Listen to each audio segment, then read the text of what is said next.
cool and windy here in LA. We had some rain during the day. Katsunori Hara on the right, Davey Johnson right there. The two managers exchanging the lineup cards moments ago. Let's take a look at the Team USA batting order presented by 2K Sports, Major League Baseball 2K9. Baltimore's Brian Roberts leads off. He's been sensational since coming onto the roster. Derek Jeter of the Yankees at shortstop. Jimmy Rollins, the designated hitter, MVP for the National League a couple of years ago. David Wright with that dramatic game-winning hit on Tuesday against Puerto Rico. That's why the USA is in this game. He's at third base from the Mets. Adam Dunn, a new Washington National, the slugger in right field. Ryan Braun, who got hurt last week, but he's well enough to play now. The Milwaukee Brewers, another slugger, left field. Brian McCann of the Atlanta Braves is the catcher, hitting seventh. Mark DeRosa at first base. He's played at first, but has never started a game as far as he can recall. But he's in there tonight because of all the injuries. And Curtis Granderson of the Tigers is in center field, batting ninth. All up against Daisuke Matsuzaka, an 18-game winner last year for the Boston Red Sox in the American League. Daisuke Matsuzaka, a wide assortment of pitches, goes to that two-seam fastball, four-seam fastball. The slider is his put-away pitch to the right-handed hitters and an effective changeup to the lefties. So Daisuke will be facing the top of this USA batting order, and this is part of that order along with Shane Victorino, who in that Tuesday game, as we see the defense for Team Japan. About third base, you see Kawasaki filling in. We talked about Shuichi Murata, the injury to him, and Kawasaki playing a Gold Glover at shortstop, moving over to play third base, looking for defense in this game. Japan hasn't done it with offense. They've done it with good pitching and catching the ball and hoping to get defense from Kawasaki at third. And there's Kawasaki, number 52. But when they made that dramatic comeback, they were down by 2 runs in the ninth inning in Miami last Tuesday, facing elimination. And the hitters they had coming up were Shane Victorino and then these three guys, Brian Roberts, Derek Jeter, and Jimmy Rollins, 4 leadoff type hitters. And 3 of them got on base. Jeter also hit a line shot, but right to the right fielder for an out. And that set the stage for the ultimate game-winning hit by David Wright, the 2-run single along the right field line. And Team USA had a sensational 6-5 victory, and that's why they are here. The first pitch in this semifinal game, a little bit low from Daisuke to Brian Roberts. 1 ball and no strike. Now Brian Roberts has evolved into one of the top leadoff men in the American League with the Baltimore Orioles. Center field. Way back there, Fukudome, way back, it's gone! That is not a normal part of his game. But Brian Roberts gets this USA crowd into it immediately, leading off the game with a home run against Daisuke. Well, I was just about to mention, John, Dustin Pedroia is gone, but they came with a great replacement in Brian Roberts. He is an all-around player. He can do everything, and he does have power, as we saw here on this pitch. The ball's right in the middle of the plate. And that's one of the things that I always felt like Daisuke was afraid of. He would nibble, and then get himself in trouble. He came right down the middle with a fastball, and Brian Roberts deposits it over the center field fence. Now Derek Jeter from the Yankees, and that's ball 1 in the dirt.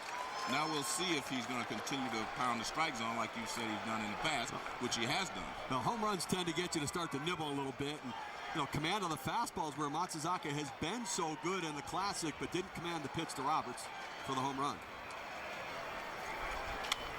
Hit softly to short. Nakajima throws out Jeter, 1 away.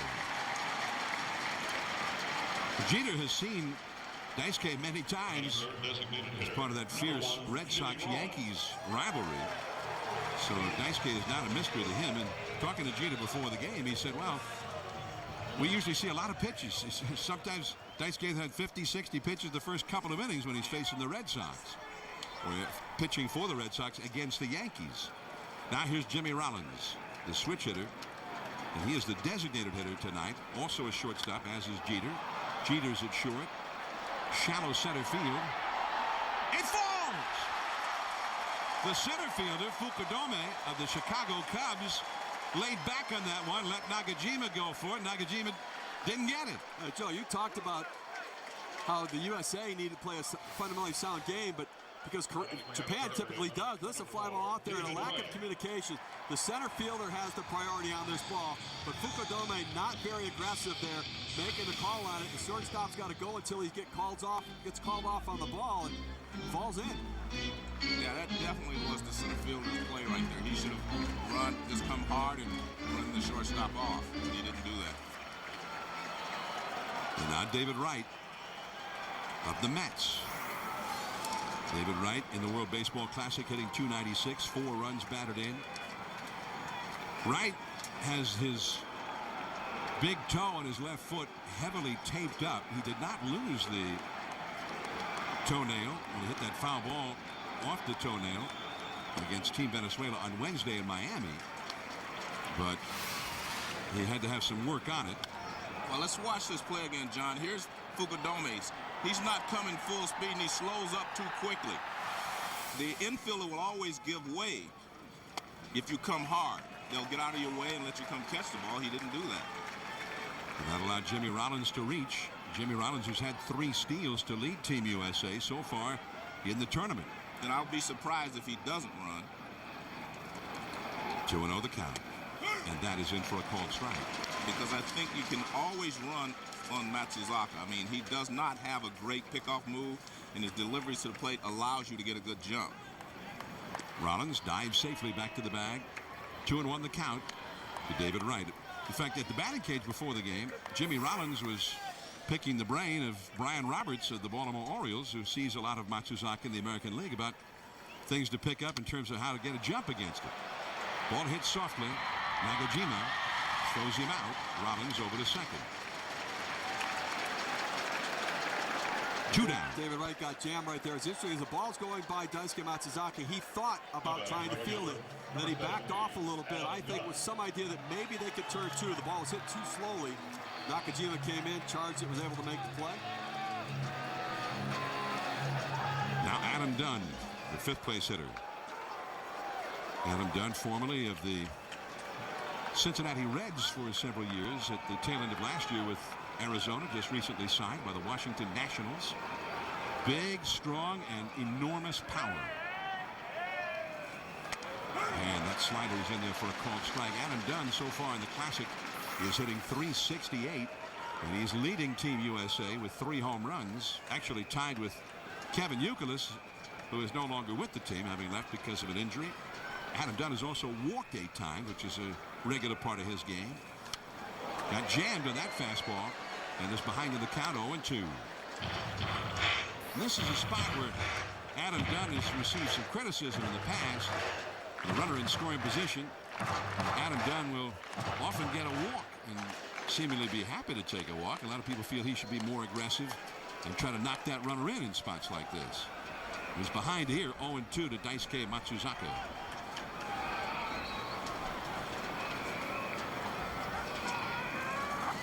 Changed up on him and a foul out of play off to the left. John, I think one of the things that I've noticed about Team USA is their mental toughness. They've had a lot of injuries. Youkilis is gone. Pedroia is gone. Chipper Jones is gone. But guess what? They still play hard, and they've still been able to come out with victories. And I really believe that they're going to win this thing just because of their mental toughness. It's going to depend on Oswald tonight, of course, but I really think if they get to the championship game, they'll win it. 0-2 the count to Dunn. Runner at second. 2 down, a run in. Off the inside with a fastball. Joe, what about the issue about Adam Dunn? John's right. One of the knocks is he's overly patient at times. With the runner in scoring position, should he be more aggressive? I would think so if I was the manager, but remember, Ted Williams was the same way. Ted Williams took his walks. He wouldn't swing the pitch out of the strike zone. A lot of guys. 1-2 the count. Oh, backdoored him with a slider. Strike 3 call. Quite a pitch there by Daisuke Matsuzaka. But the leadoff homer by Brian Roberts, and Team USA has staked Roy Oswalt to a lead. Now Ichiro will lead off for Team Japan.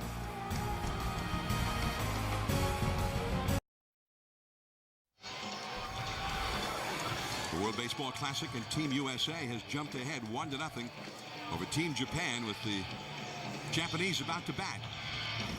And Here's the batting order for Team Japan, presented by 2K Sports, Major League Baseball, 2K9. Ichiro of the Seattle Mariners, and he has not really gotten going yet in this classic. Hiroyuki Nakajima is the shortstop batting second. Norichika Aoki in left field. Tsunori Inaba, the designated hitter, hitting cleanup. Chihiro Ogasawara is at first base, a left-handed hitter. Kosuke Fukudome of the Chicago Cubs in center field. Kenji Jojima is the catcher of the Mariners. Akinori Iwamura of the Tampa Bay Rays at second base. And Munenori Kawasaki is at third base. 7 left-handed hitters against Roy Oswalt of the Houston Astros. And Oswalt has been having great success for the Astros, 2-time 20-game winner. The first pitch misses for a ball to Ichiro. And Oswalt, as we mentioned, has a great fastball, changeup, and he will really pitch left-handers inside when he's on top of his game. 2-0 the count. And what I like about him, he doesn't waste a lot of time. When you're playing defense behind a guy like Oswalt, you're ready because he's going to throw strikes. He keeps you on your toes, and you're ready to play the 2-0 the count. Ichiro with the off-speed pitch, and Brian Roberts throws him out. Oswalt was a 17-game winner last year for the Astros, despite getting off to a very, very slow start for him. In the Classic, he is 1-0 in 2 starts. You see the numbers there, 7 2/3 innings. And you pointed out, Joe, he has allowed 11 hits, a lot of hits allowed, but not many runs. No, he's done damage control, and that's the mark of a good pitcher to me, is limiting the damage when you do get in trouble. Here is Hiroyuki Nakajima, and it is 0-1. That's the good fastball I was talking about from Oswalt. That ball was running in, and he had no chance. Nakajima from the Lions in the Japanese leagues, and hit .331 for the Lions last year. 21 homers, 81 batted in, and stole 25 bases. Joe, you talked about Oswalt being a little bit further along than Jake Peavy in the open, and part of it, Roy Oswalt started throwing in mid-December. He committed, he knew he was going to be here, but he knew he needed to do more. Typically, he'd throw 1 time to his old junior college team before he'd go to spring training. He threw them 5 times this year, making sure that his arm was ready. We did the first spring training game, he's throwing 94. 1 ball and 2 strikes to Nakajima. Well, that goes back to a little bit of what David Wright was saying. You know you're coming, get ready to play. And obviously, pitching is more important. I think pitchers have to make that commitment and be ready to pitch when they get here. 1-2 the count. Nakajima out of the box. It is a very cool night, 59 degrees officially the game time temperature, and it feels cooler. On the inside corner, strike 3. There's that pitch, fastball in that we're talking about. Let's take a look at the defense for Team USA. A couple of oddities here. You got Jeter at shortstop, but he also 3-time Gold Glove winner. But you also have Mark DeRosa taking over at first base, and he's normally a middle infielder. So we'll see how that works out as well. Jeter getting the call at shortstop, DeRosa at first base. DeRosa has been a handy guy who plays the outfield all around the infield, but not so much at first base. And I asked him, I was sure maybe he'd started some games at first, and he said not to his memory. He said really he's only gone over there with the Cubs, for instance. Derek Lee in a blowout, they'd say, hey, we're going to give D the last inning or 2 off. Why don't you go over to first base? Things like that he's done. But the starting first baseman tonight, although he says he's not that concerned about it, he's played a lot of positions, he knows how the game is played. I think it's I'm sorry, Steve, go ahead. He also didn't have a first base glove, because he hadn't played there before. Ryan Garko, his new teammate in Cleveland, FedExed a first baseman's glove to him. That's what he's using in this game tonight. Ryan Garko, his teammate's glove from the Cleveland Indians. Well, I still think that if you're a middle infielder, it's easier to play any other position. It's tougher to come from the outfield to first base. But I think it's not that difficult to play the infield. You're used to scooping balls out. You're used to touching bags. You're used to doing those things. Whereas in the outfield, you don't catch throws that often. You're not used to digging balls out. You're not used to touching bags. But so I think, a guy like Mark DeRosa who's played middle infield, I don't think he'll have a big problem at first. And he's got a ground ball to field right here. See? Oswalt covering. And the inning is over. Had a little trouble getting the ball out of the glove there. Glove's too big. He just threw a middle infielder's glove. On to the second inning. Ryan Braun, the slugger from the Brewers, will be coming up. USA leading 1-0. Mark DeRosa handled the ground ball at his unfamiliar position at first base, wearing that unfamiliar glove. You see, you just can't hide. There's a saying in baseball, you can't hide anybody on the field. They're going to find you. And the ball to DeRosa, and he struggles getting it out a little bit, and Oswalt holds up in the bag to make the play. And if he couldn't get out of the glove, here's his teammate's name on it, Ryan Garko. If he couldn't get it out, you know Garko is going to get the blame for something being wrong with the glove. Garko's glove is defective. Yep, defective glove. Here's Ryan Braun leading off for Team USA, and ball one from Daisuke Matsuzaka. Braun has really blossomed as a slugger. You see the very little bit of experience at first base for DeRosa. 13 games. Only one time did he appear there last year. And although he didn't recall it, as we saw that graphic in the first inning, he did start a game at first base the year before last. Ryan Braun, the hitter, 37 homers, 106 batted in for the Milwaukee Brewers last year. 2-0 the count. And Daisuke misses 3-0. John, Ryan Braun is one of the best young hitters in the game today because he seems to get better. All he has to do is key down a little bit. He seems to get a little too aggressive at times in the batter's box. But I tell you what, he can swing the bat, and he does a good job with runners in scoring position. 3-0 the count. And a fastball strike. 3-1. Braun and Prince Fielder have made a pretty good 1-2 combination for power and hitting the long ball, driving in runs for that emerging Milwaukee team that went to the postseason last year. And a foul out of play. Full count, 3-2. It's interesting with Matsuzaka. We talked about how aggressive he's been in the strike zone. And he came in the first at bat with Brian Roberts. Let me be aggressive with my fastball. But you know what? When they hit a home run against you, it starts to change. He's saying, well, maybe I should go back to nibble and work in the corners. And here we are again, kind of a trademark of Matsuzaka, a 3-2 count.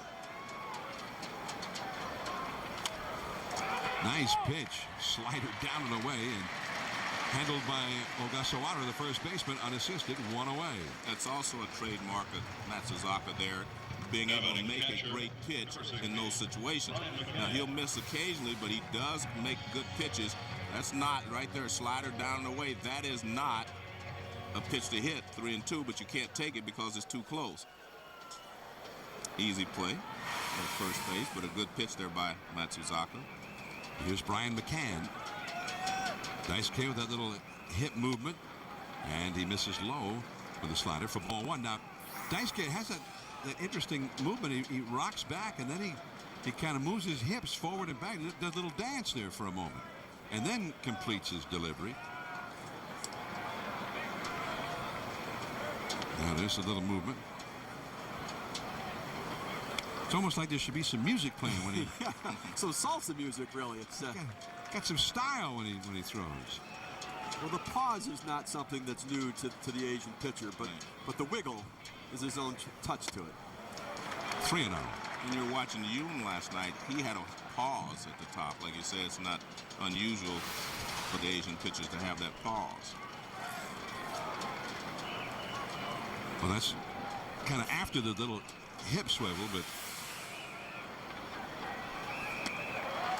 we're back to Matsuzaka that the Boston Red Sox saw a lot of last year. A lot of pitches early in the game, but he always was able to hold the damage down because he was 18-3. It looks like when he's trying to go inside to the left-hander and away from the right-hander, he's cutting across his body. He's throwing across his body instead of following through and extending out in front.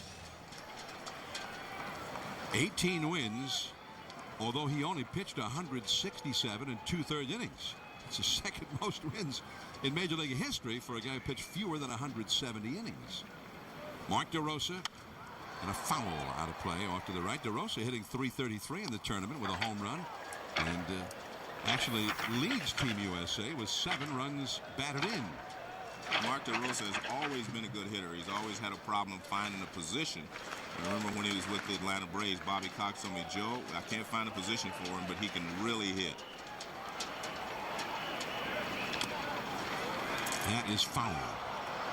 handled by the catcher Jojima of the Mariners and fired down to Iwamura of the Rays at second base, but the plate umpire Paul Emmel of Major League Baseball immediately signaled a foul ball.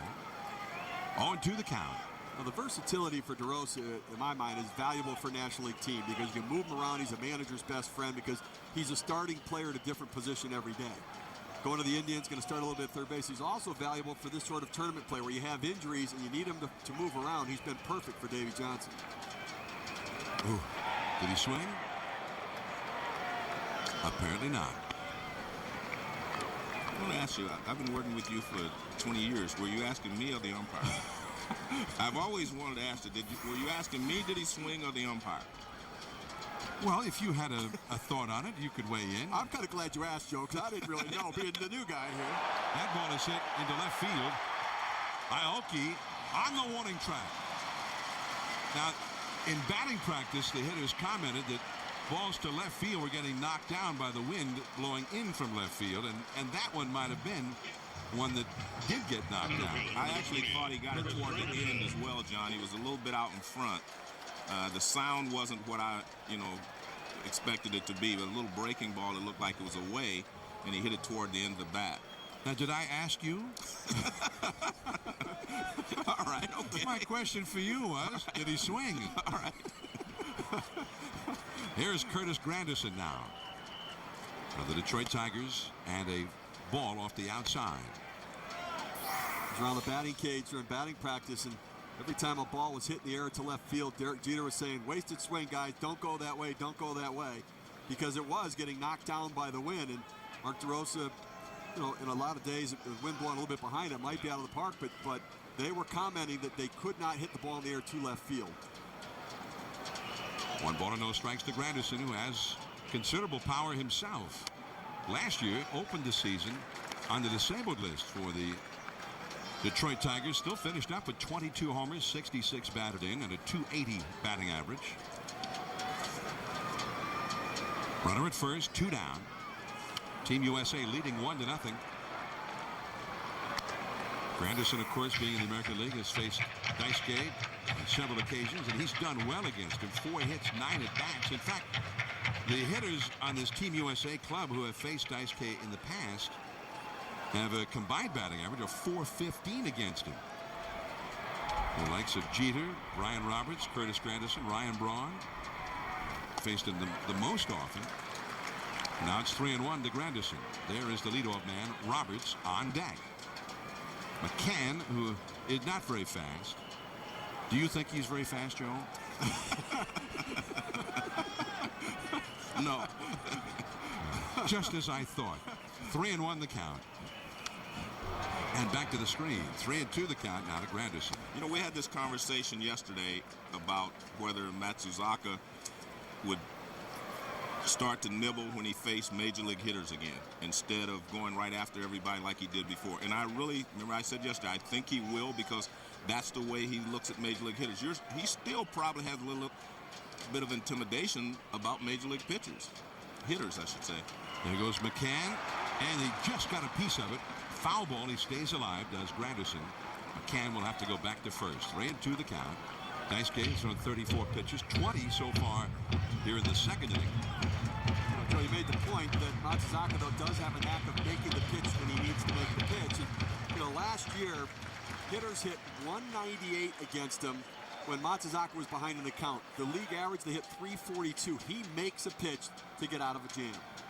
There goes McCann. In the left field, Aoki. And the side is retired. 1-0 Team USA. The cleanup hitter, Inaba, coming up for Team Japan against Oswald.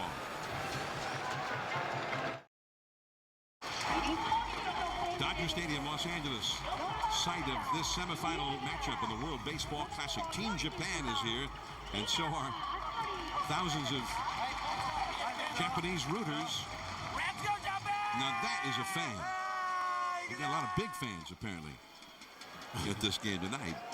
Roy Oswalt on the hill for Team USA with a 1-0 lead. Inaba, the cleanup hitter, takes ball 1. Inaba hit .301 last year in Japan with 20 homers and 82 Runs batted in for the Nippon Ham Fighters. 2-0 the count. Ogasawara and Fukudome to follow. Jake Peavy could have started this game. In fact, if they'd continued on in the rotation in which they had pitched, it would have been his turn to pitch.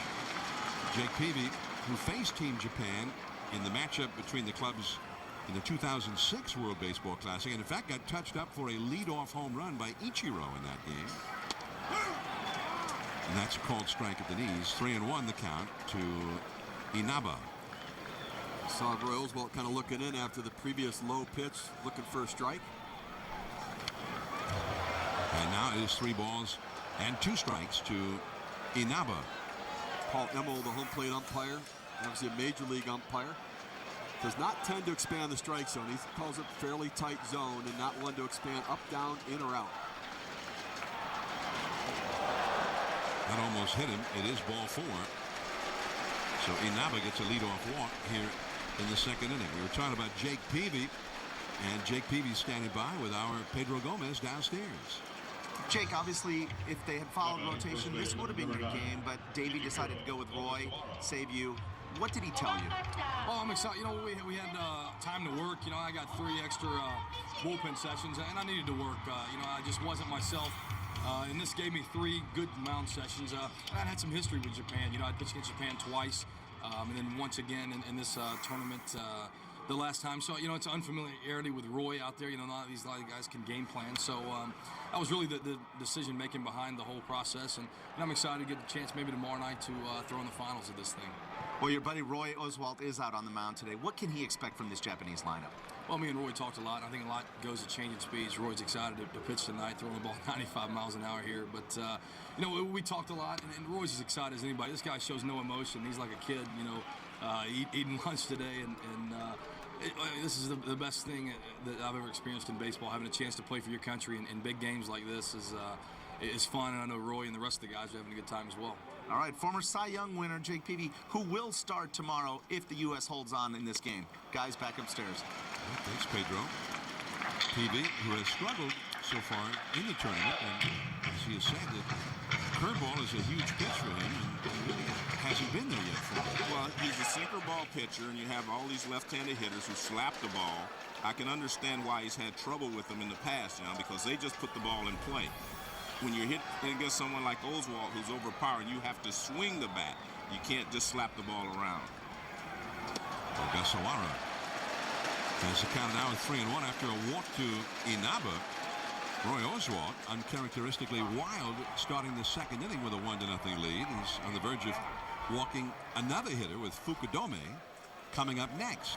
He's rushing a little bit. The front shoulder's flying out. On his breaking ball, he's running away from his arm. His arm's kind of dragging behind, and he's leaving it up and away from the left-handed hitter. Swing won the count with the runner going. That's a base hit to left center. Braun over the field, and he's going to throw to third. Too late, and fortunately for Braun, Ogasawara did not take second base on that throw. First and third, nobody out. Well, Ogasawara had the second base easily because there wasn't a cutoff man. Jeter went over and wanted him to throw to second base. Braun came up and threw to third, and there was no one in between to cut the ball off. Well, you can see the runner takes off. Good hit and run. Jeter's over here. No one's in position for the cutoff. Braun throws it to third base, and Ogasawara probably realized he made a mistake by not going to second base. A good base running by Inaba right there. Here's Fukudome, first ball swinging. That is fairly shallow in left field. No tag up at third by Inaba. And the runners hold at first and third, so Fukudome is going on one pitch in an RBI situation. He has not had an RBI yet in the World Baseball Classic. Fukudome hitting only .235 in the tournament coming into this game, and no extra base hits of any sort. Well, when the Cubs signed him last year, they thought he was going to be a guy that could hit in the 5th spot, drive in some runs. But he has proven that he wasn't that type of hitter. He was a top-of-the-order hitter. And I guess he proves that again because he swung at the first pitch and he couldn't do much with it. You have to be more patient when you're in those situations. Here is Jojima. And Oswald powers a 94-mile-an-hour fastball right by him. Strike one. Well, the other reason that Fukudome at bat was bad is now you got a double play situation here and a double play threat in Jojima. Doesn't run very well. You get a pitch, you get him out in front on a breaking ball. You got a chance to get him to roll over on one, hit two. That's the interesting thing about Oswald. For the double play, get him to roll over on a slider or something, or a changeup.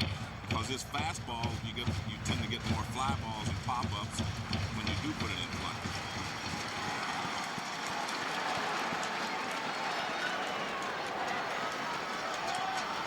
Oswald with that infield set for the double play. Jeter at short, Roberts at second, both pulled in just a bit for the outfield grass. DeRosa on the bag at first with a runner there. Right field. This time, Inaba will tag up. Adam Dunn does not have a real strong arm. Will throw in toward second, and this game is tied. Jojima gets it done, the sacrifice fly to get the runner home. Well, he was trying to get the fastball in fact, McCann tried to get him to sink it a little bit inside, and he left it over the plate, and that's why Jojima was able to hit a fly ball. Watch the target. See where the target is down and in. See where the ball is. Right there pretty much in the middle of the plate, but because he has such a good fastball, he can leave balls in the middle of the plate sometime and get away with it. Team USA won. Team Japan won. Runner at first, two down. The 8th place hitter, Aki Iwamura of the Tampa Bay Rays. Hit .274 for the Rays. Helped get them into the World Series last year. At 6 homers, 48 batted in. He had been a third baseman when the Rays brought him in from Japan. And then last year, because they had a guy named Evan Longoria that they felt was going to be in the big leagues, and of course he was very shortly after the season began, asked him to move to second base, and he made that move, and he did it well. He was a huge reason that they went to the World Series. He is retired. So the leadoff walk by Oswalt has been turned into a run by Team Japan. Dave Roberts, who led off the game with a home run against Daisuke. Brian Roberts will lead off here in the 3rd in a 1-1 game.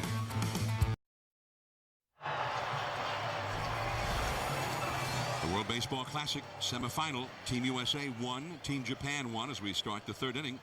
The NCAA Women's Championship will continue on ESPN2 tomorrow night with second-round regional action. You'll either see Rutgers and Auburn or Mississippi State and Ohio State.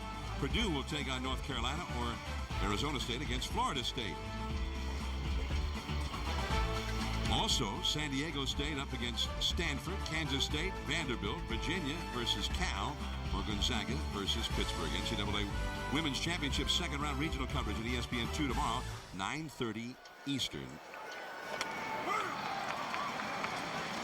Strike one to Brian Roberts, who homered his 7th hit in 12 at-bats for Team USA.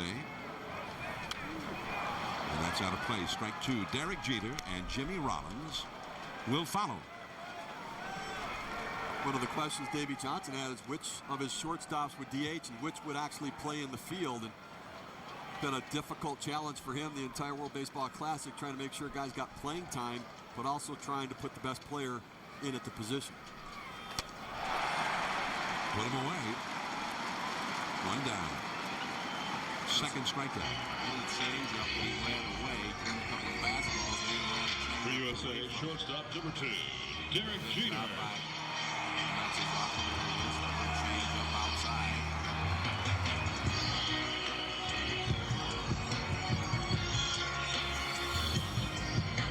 Now, Derek Jeter will come up.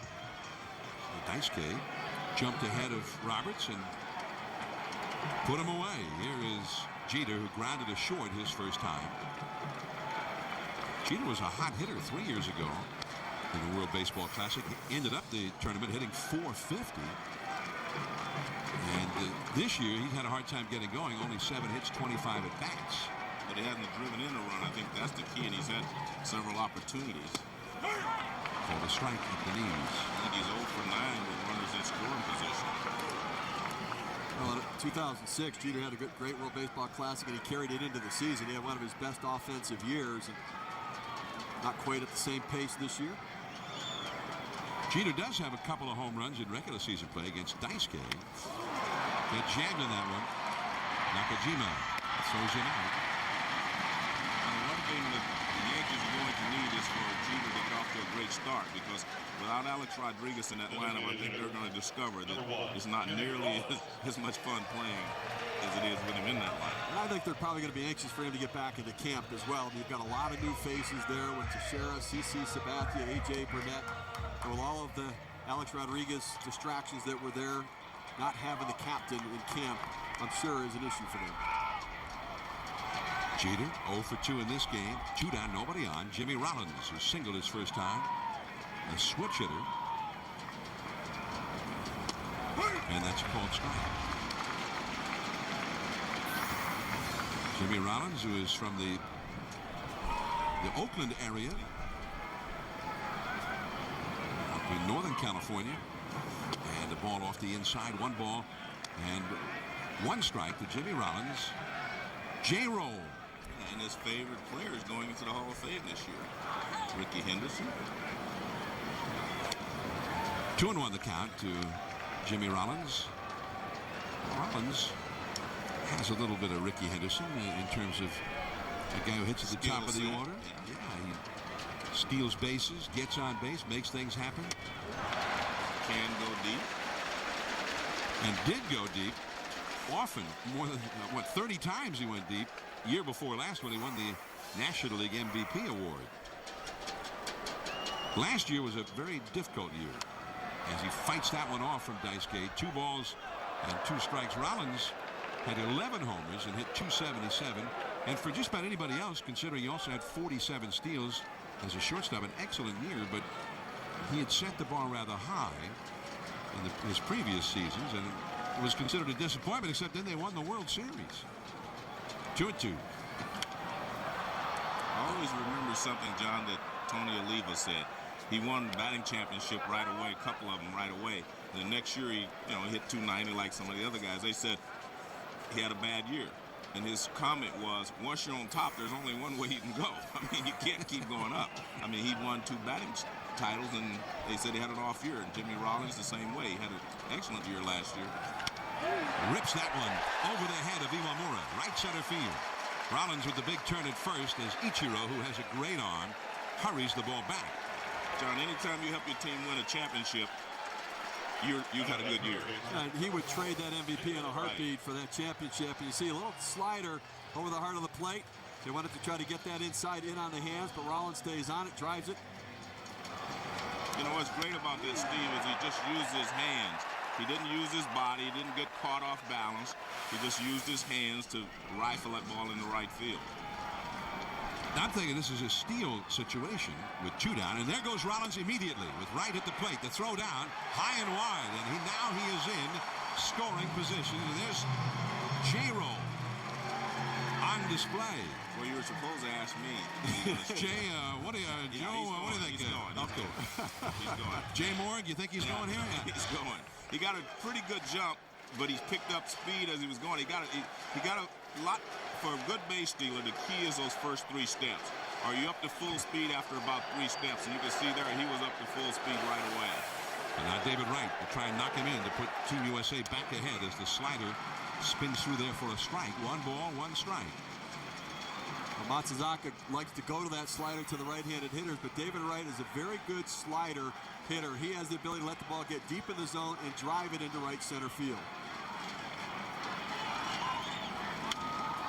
Pop fly along the right field line. With the wind could be trouble, and it's a foul ball.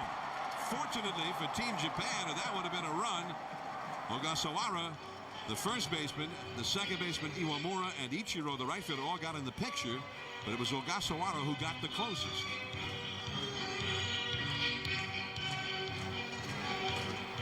Reminiscent of the base hit he dropped in against Puerto Rico, and a very tough play for Ogasawara to try to track that ball down the line and make the over-the-shoulder catch. Man, it wasn't fouled by much either, was it? Sure wasn't. And the wind actually may have pushed that one foul blowing in from left field. Well, you know, we talk about the wind. The Japanese team during infield practice, their fungo hitters were hitting pop-ups to the infielders. And talked to Aki Uemura, everybody had to catch 3 pop-ups before they left the field in workouts prior to the game. 1-2 to right. And that slider fouled back to the screen by Wright, so he hangs in there against Daisuke Matsuzaka. And that's something you don't see often, even, during the regular season. Infielders taking pop-ups. They may take them off the bat during batting practice, but very rarely do you have guys hit pop-ups to you to check the wind conditions. So David Wright has been an RBI man for the Mets 4 straight years, over 100 RBIs. Rollins back to the bag at second with Iwamura taking the pickoff throw. That was a timed pickoff play right there because Matsuzaka was looking at the catcher. And Iwamura broke in, and the catcher, there's typically a signal where the catcher will flip his glove or do something, and the pitcher will quickly turn to try to pick the runner off. But Matsuzaka was not looking, and he knew that Iwamura broke to the bag. 1-2 as Rollins gets his lead. Down and away. You take a look, and here's where they stand. Let's see if he actually moves his glove or does something to be able to signal what happens here. He flipped the glove, Matsuzaka, that's the signal for him to go back and get the pickoff for the runner at second base.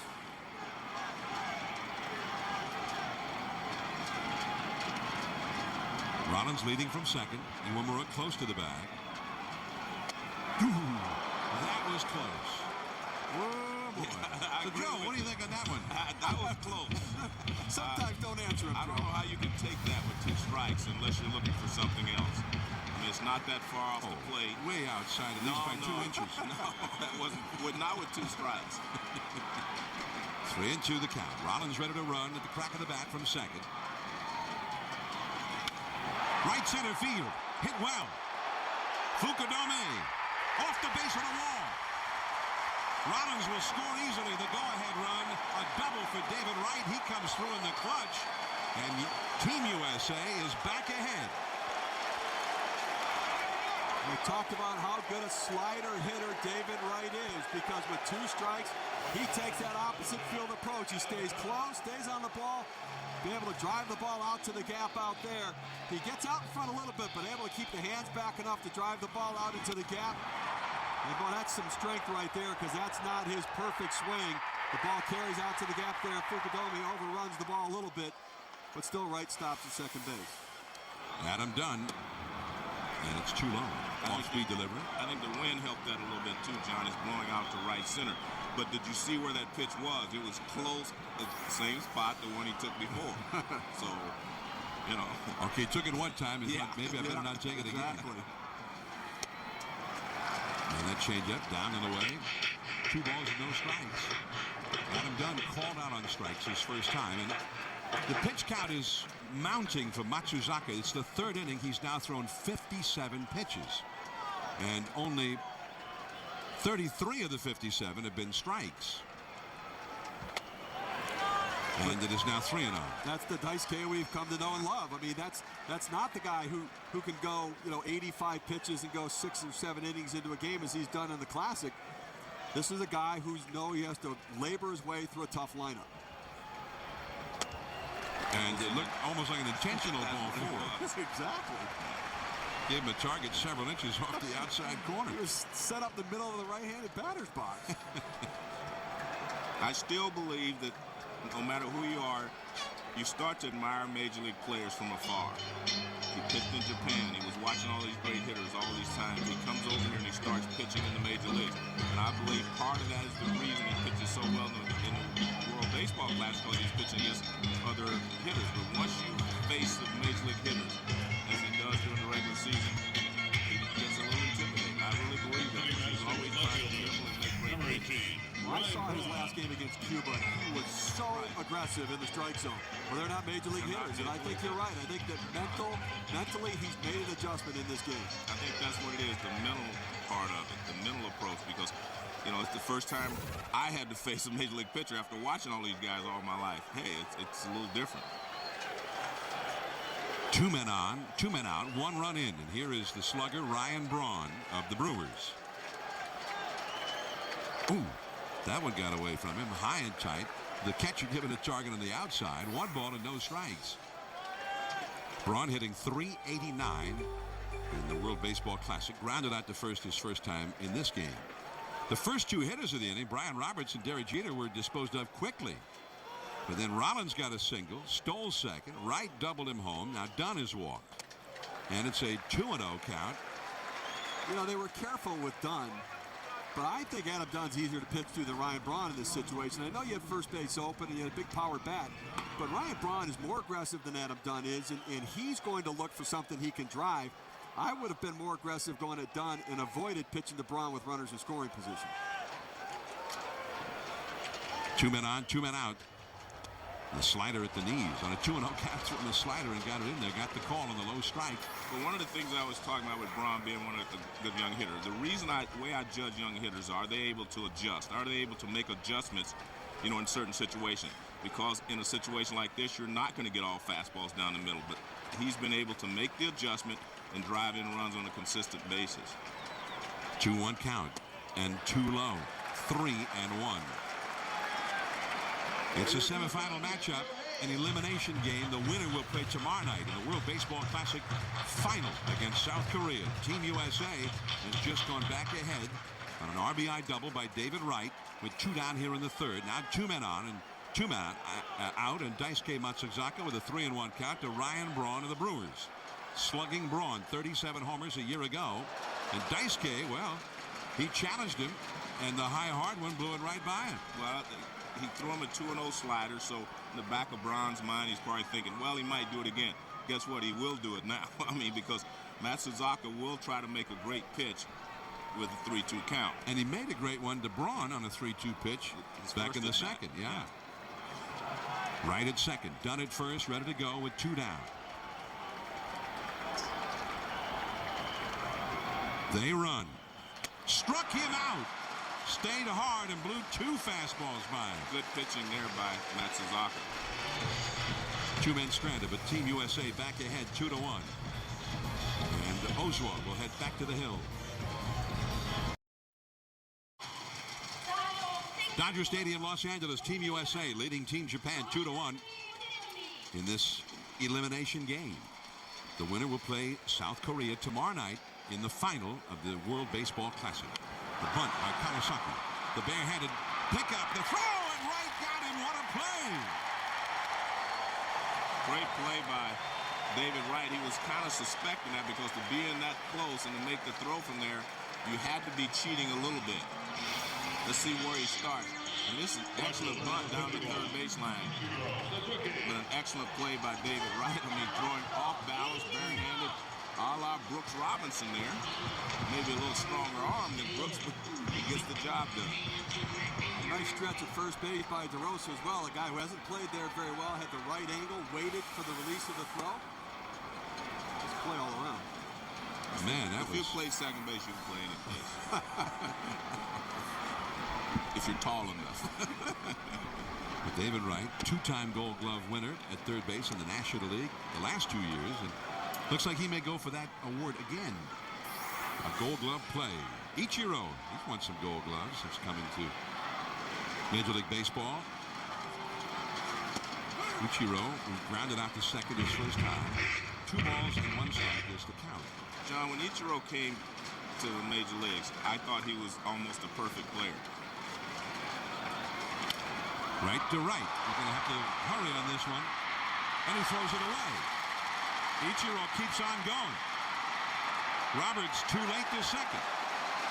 Ichiro turns a ground ball to second into 2 bases. Well, what happens is third. when you have to play in tight on a guy like that, you don't have time to gauge the hop.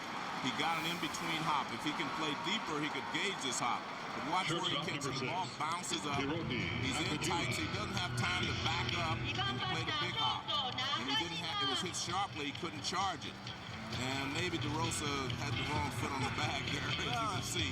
Well, he needed his left foot on the bag to be able to stretch out as far as he could to the outfield side. So that did show right there that he hasn't been accustomed to playing that position. Clearly the second baseman didn't come out on that play. That must have been the third baseman that came out. Nakajima into deep left center field. Playable. Granderson, the center fielder, calling off the left fielder, Braun, and holding at second. is Ichiro, 2 down. Joe, you talked about Ichiro and the player he is. Now, you played with Pete Rose. Ichiro's got over 3,000 professional hits right now. It's not far-fetched to think he could get over 4,000 hits. I mean, maybe, who knows? I mean, another 5 years at 200 hits a year that he's been averaging, he's over 4,000 hits. Yeah. Compare him to Pete Rose as a hitter. Well, Pete was more of a solid line drive hitter. Ichiro gets a lot of infield hits. Think about that. Pete didn't get a lot of infield hits. He had a lot of line drives through the infield. Ichiro, you have to play him shallow so he can slap the ball by you, so his speed helps him a lot. Aoki pops this one up. Jeter. And so, Ichiro stranded at second base. Still 2-1 Team USA. A 7-pitch inning for Oswald.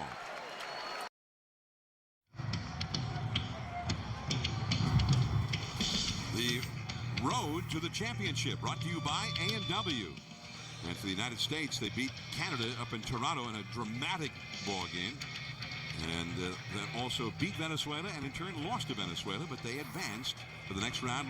Got clobbered by Puerto Rico, beat the Netherlands, beat Puerto Rico in that sensational comeback in the 9th inning to get here, losing to Venezuela in the seeding game. That's why they're playing Team Japan, a winner in their pool, here tonight in the semifinal. And Daisuke Matsuzaka throws a called strike to Brian McCann. Something interesting has happened here.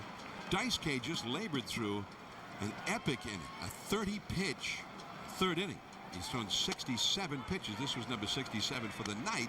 Meanwhile, after a 30-pitch inning, Roy Oswalt goes out there, 7 pitches, even with the error by Wright, a 7-pitch inning, and there's Daisuke right back on the mound. Good all around right there. I mean, it's one thing because you want to get your hitters back in the dugout. You start to see the ball, drive the ball a little bit, plus fatigue sets in. Matsuzaka on the mound so much. 1-2 the count. McCann will be out. Unassisted put out for Ogasawara. We were talking about DeRosa and the fact he played a lot of different positions. On the play that David Wright throws down the right field line, watch his footwork. He comes to the inside, and that's okay, but you have to shift to the other side. If he puts his left foot on the bag, you can extend out farther toward the right field line. See, he's cut short there because he's got his right foot on the bag. I believe if he put his left foot on the bag, he at least got a glove. He would have at least got leather on it. His ball went to DeRosa. But that's. He hadn't played there. Yeah, that's the tough part about the experience factor. Not even worked out in spring training over there. He started taking some ground balls here in the last few days. Unfortunately, a second baseman should be. I normally think they could do that, but. Did you play? You play a lot of first base, did you? No. In your days? I was too short. 2-1 to DeRosa. I did try to get Frank Robinson to let me play first base once. This is true. I was playing and I told Frank, I said, I'll play first. He said, no, I want you over third. I said, well, who's going to take the relay for me? So I played third instead of first base. So I don't know. And I needed a relay man. Popped up. And this one is just back into the USA dugout, almost right onto the back of Derek Jeter. The other option the USA has for first base on the roster right now that's healthy is Adam Dunn. Adam Dunn played in the last game of the second round and committed 2 errors in that game. And he's really not a first baseman, especially if you're playing against Japan or Korea, because they will exploit that. They'll take advantage of it. Guaranteed, if Adam Dunn were at first base, they'd be bunting and trying to get him to field ball. The Japan bullpen is busy. The splitter is bounced foul by DeRosa. A nasty-looking pitch. 2-2 the count. There is Sugiuchi, the left-hander, who has been so tough. He has been just outstanding for Team Japan in this World Baseball Classic.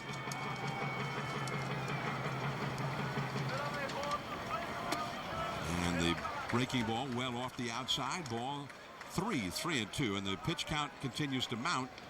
75 pitches thrown by Daisuke, working with 1 out in the 4th inning.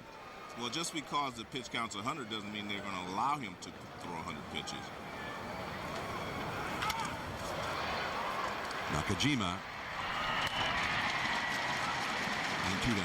I talked about Adam Dunn and his play at first base. He's not played there a lot in his recent years in the Major League either. Yet they put him out there and conditions were tough, and he comes in and That's a tough play for a big guy. It's a big body, and an awful lot of body parts get moving in one direction. And then this sort of play here, you got to get around it, get the feed. He had the right idea trying to circle the ball, but it really was unfair to ask him to do it. He's not played first base in the major leagues over the last couple of years, haven't played the outfield. And in reality, he's probably more of a DH. Well, with the Washington Nationals, they don't have that position unless it's interleague play. But you know what he is? He's a hitter. He's a hitter. Strike one to Curtis Granderson. And the splitter is tapped foul off to the right of the plate. Strike two. Granderson flied out to left. His first time. 2-1, Team USA leading here in the fourth inning. We saw Sugiuchi warming up in the bullpen. Sugiuchi, who has not allowed a hit in 3 games so far in the Classic.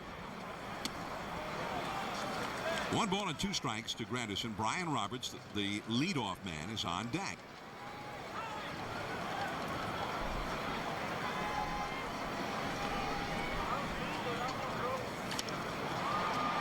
The second baseman Iwamura was playing right there, and that is a 3-up and 3-down inning for Matsuzaka. The cleanup hitter Inaba, then Ogasawara and Fukudome coming up against Oswald.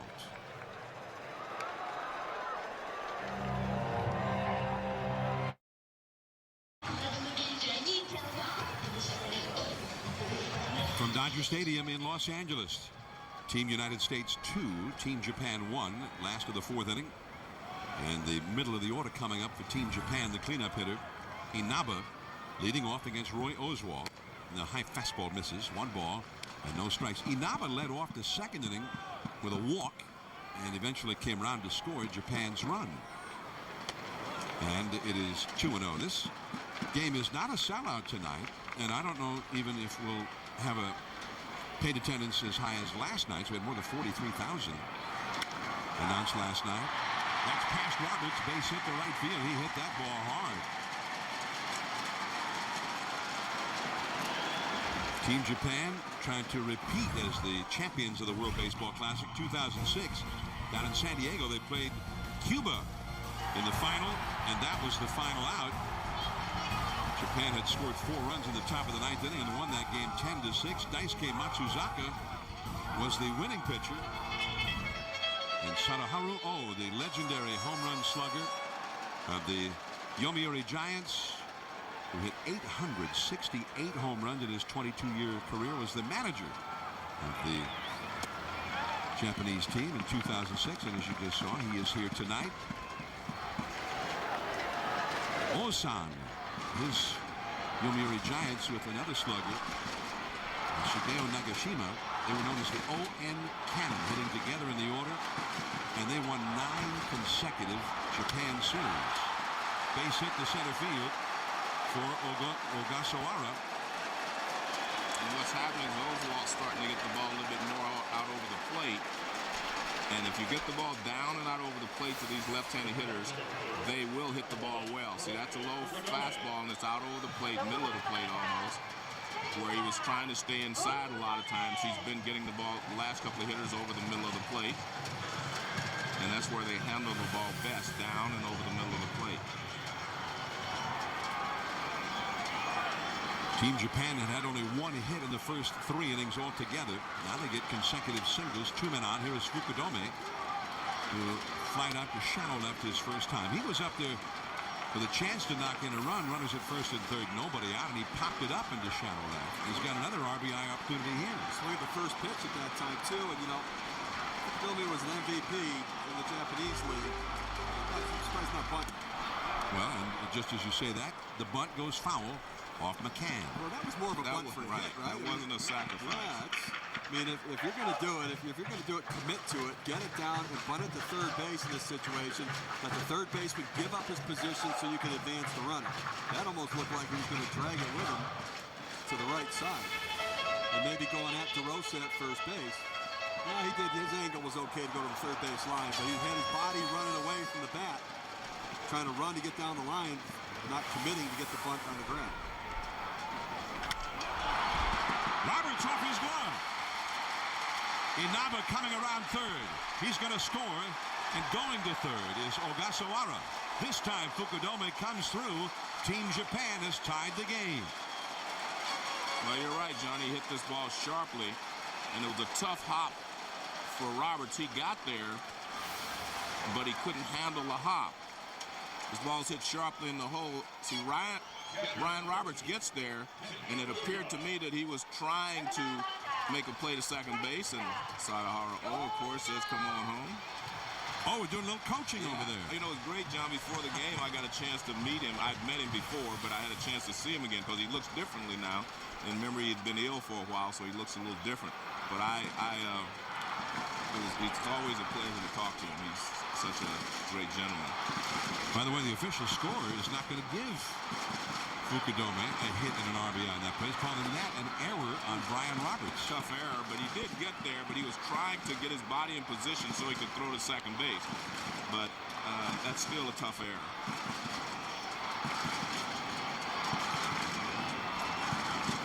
Runners at first and third. Nobody out. A run already in. Jojima of the Mariners is the hitter, and a chance to put Team Japan ahead for the first time in this game. Remember, Team USA jumped ahead immediately. The first batter of the game, Brian Roberts, hit a home run against Daisuke.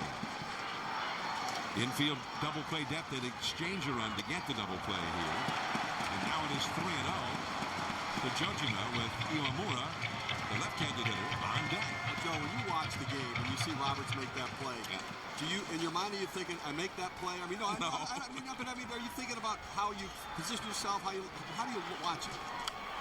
I watch it, but I don't think in terms of me because I may not have been in the same position out there. I've always defied, guys to say, well, Willie Mays would have made that catch if he was out there, or somebody else would have made the catch. Maybe they wouldn't have been standing in the same position and may not have been able to get there. Now, he did get to the ball, as I mentioned it, but it was still a tough play. 3-2. But should he have kept it on the infield somehow? Well, I agree. I mean, I think he should have caught it, but I mean, see, he should have caught it. But you see, he's clearly trying to angle his body so he could revert, turn around and throw to second base to get the force out.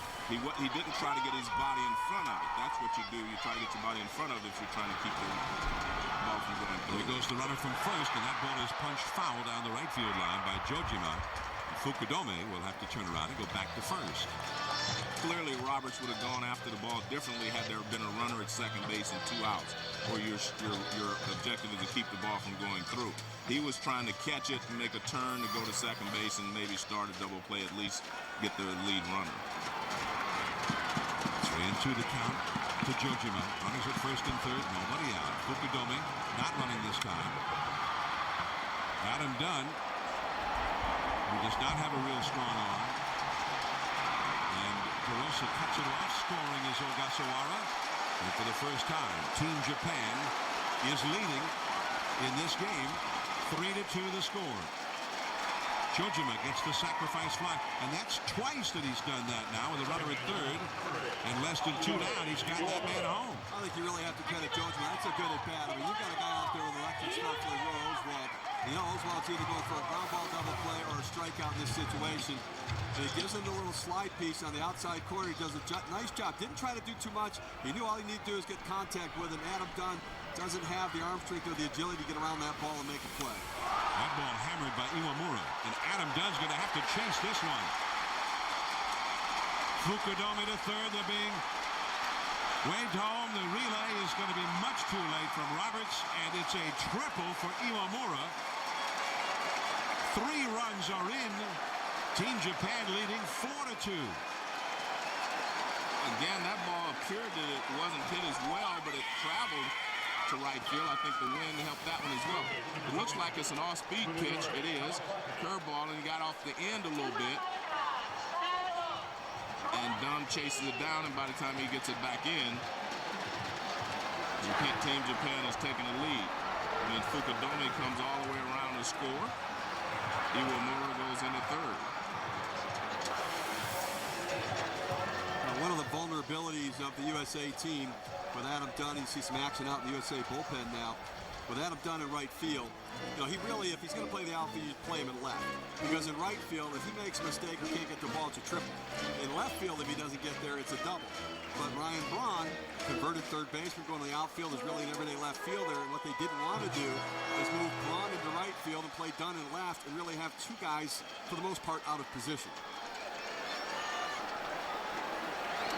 Marcel Latchman, the pitching coach for Team USA, having visited with Oswald at the mound. Back in the dugout, and now Oswald trying to keep them from scoring more. The infield is in. Runner at third, one out, and Kawasaki fouls one back to the screen. Kawasaki, as a child growing up in Japan, idolized Ichiro.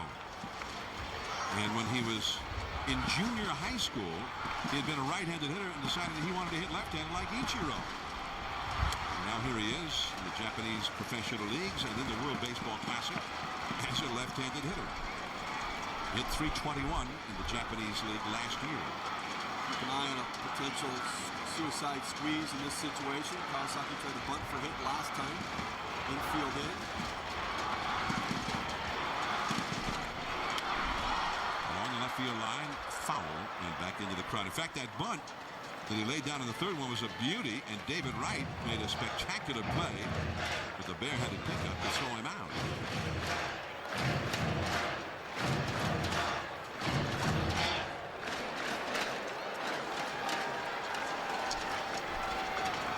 Adam Dunn's a little deep in right field. I mean, Kawasaki does not have power. 1 home run last year.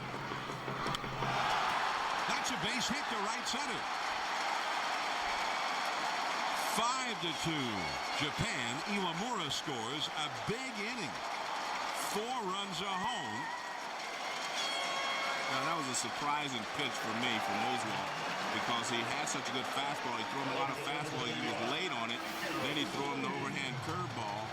And you see just waits on it, kind of flips it into the outfield.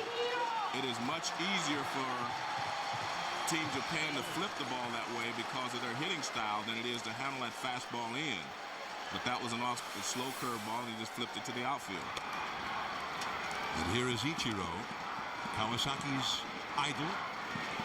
And the Team USA's got John Braybo, left-hander of the Pittsburgh Pirates, warming up in the pen now.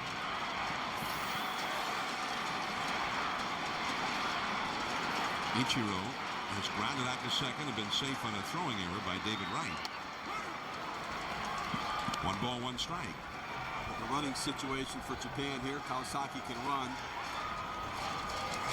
42 stolen bases in 07. Big lead off the bag, beyond the cut of the graph.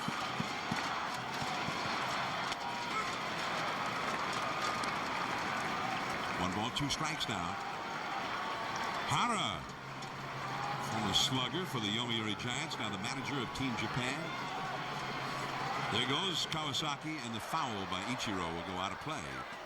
I'm surprised that Oswald doesn't throw over. I mean, that's a huge lead. He's got both feet beyond the cut in the grass on the lead, and almost got a moving action or sliding action into his lead there. Pretty good jump. I think he would have picked him off if he'd thrown to first. that was a gigantic lead. Why not if he's never going to throw over there? That's a big lead. Yeah, definitely. But with Oswald is thinking, I have 2 strikes on Ichiro, he has to swing. David Wright, off balance throw just in time. So Kawasaki into second base. And that speed for Team Japan. Kawasaki's fast, Ichiro's fast, forcing the action there. Kawasaki now in scoring position with 2 down. And a nice play by David Wright, because with Ichiro running, you do not have a lot of time to set yourself and make the throw to first base. Interesting, DeRosa on the proper side of the bag there. That one, right? Yeah. Wright didn't throw that one as hard. Nakajima, the second place hitter in the order, has struck out and flied out deep to left center. 4 runs are in. Team Japan has turned this game around, leading 5-2 in the 4th inning. This will be the 27th pitch of the inning, thrown by Oswald. The fastball is high and tight, missing badly. 2-0. I don't think there's any doubt that he's laboring a little bit, John, because when he starts to try to get a little extra on the fastball, it's up. And that tells me that, he's starting to tire a little bit. But I thought that when I saw the first at-bat in this inning, Inaba, I said, well, he's struggling a little bit, but I thought maybe get a ground ball he could have gotten out of it, and maybe could have had a couple of plays been made behind him. 3-0. Okadome hit that ground ball with 2 men on that Roberts got 2, but could not handle. They scored it as an error. The ball kicked off the heel of his glove and into right field. That's going to be his last hitter. Base hit to right center. Into the gap. Granderson cuts it off. Kawasaki scores. Nakajima a double. And they are putting the hurt to Oswalt in a big way. It's a 5-run inning in this elimination game. 6-2 Japan, and that will be all for Roy Oswalt. Davey Johnson has signaled to the bullpen for Graybo, the left-hander. Roy Oswalt had allowed 1 hit through 3 innings and cannot finish the 4th inning. 5 runs in on 5 hits plus an error. And the hits all over the lot from Team Japan, much to the delight of the great Osai.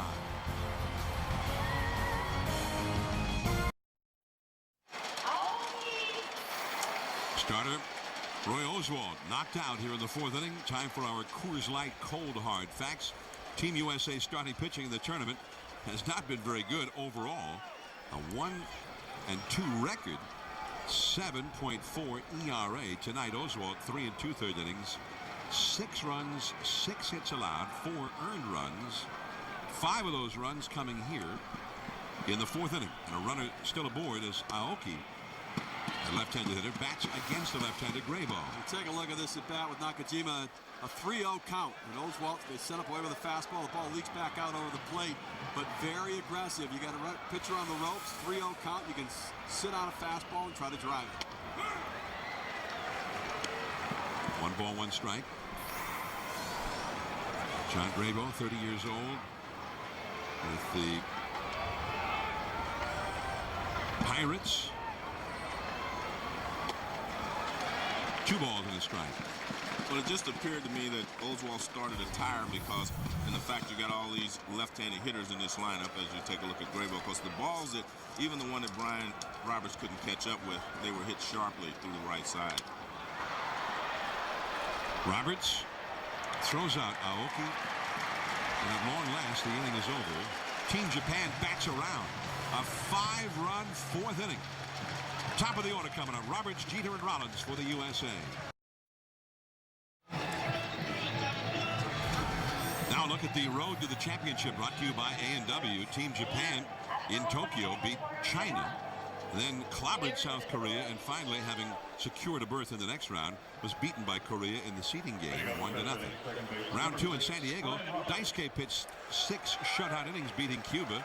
South Korea then turned around and beat Team Japan, and so in an elimination game they beat Cuba 5-0, and now are here, having beaten South Korea in the seeding game, having won that pool and leading Team USA 6-2 in the 5th inning. Daisuke Matsuzaka, who has labored through 4 innings, has now thrown 81 pitches, but suddenly he's got a big lead just over his head off the bat of Roberts, and a collision out there between Nakajima, who picked the ball up, and Iwamura, the second baseman, but Nakajima gets it done. Roberts retired.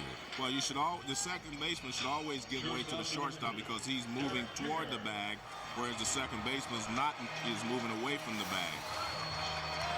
And watch the shortstop Nakajima come over right there. It's his ball because he's moving right toward the bag, and Iwamura has to give way. He tries to, actually. He's trying to get out of the way.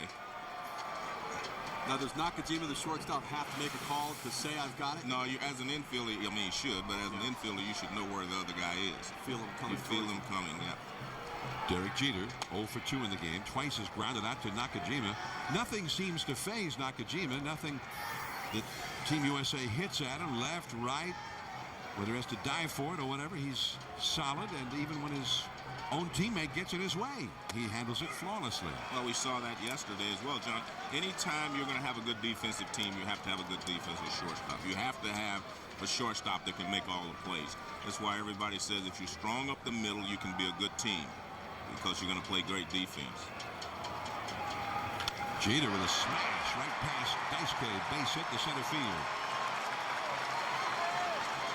First hit for Jeter, hit number 5 for Team USA. The World Baseball Classic makes its dramatic conclusion tomorrow night. And the winner of this game will take on South Korea in the World Baseball Classic final. And we'll have it for you right here on ESPN, Monday, 9:30 Eastern, 6:30 Pacific, from Dodger Stadium in Los Angeles. Now Jimmy Rollins, the big hitters are coming up. Rollins has had 2 singles against Daisuke. Switch hitter, batting left-handed. Right over the outside for a strike with David Wright on deck, then Adam Dunn, Ryan Braun. The power hitters follow Rollins. This is a huge inning for USA because the Japanese bullpen has been nearly unhittable, holding opposition to a 148 batting average. The backdoor slider, strike 2. They've got a lot of different looks out there, and different from the past where they've had a lot of off-speed pitches in their bullpen. They've got some power arms out there as well. So this is a big inning. You got Matsuzaka starting to fatigue a little bit in the top of your lineup coming up. 2 strikes to count. 1-2. Jimmy Rollins singled in the first, singled again, stole a base, and scored a run in the third. 2 earned runs in 27 innings from the Japanese bullpen. Phenomenal work. Only 13 hits given up in those 27 innings. Off the inside with a fastball. 89 pitches thrown by Matsuzaka. If you're the Red Sox, are you concerned that he's thrown so many pitches?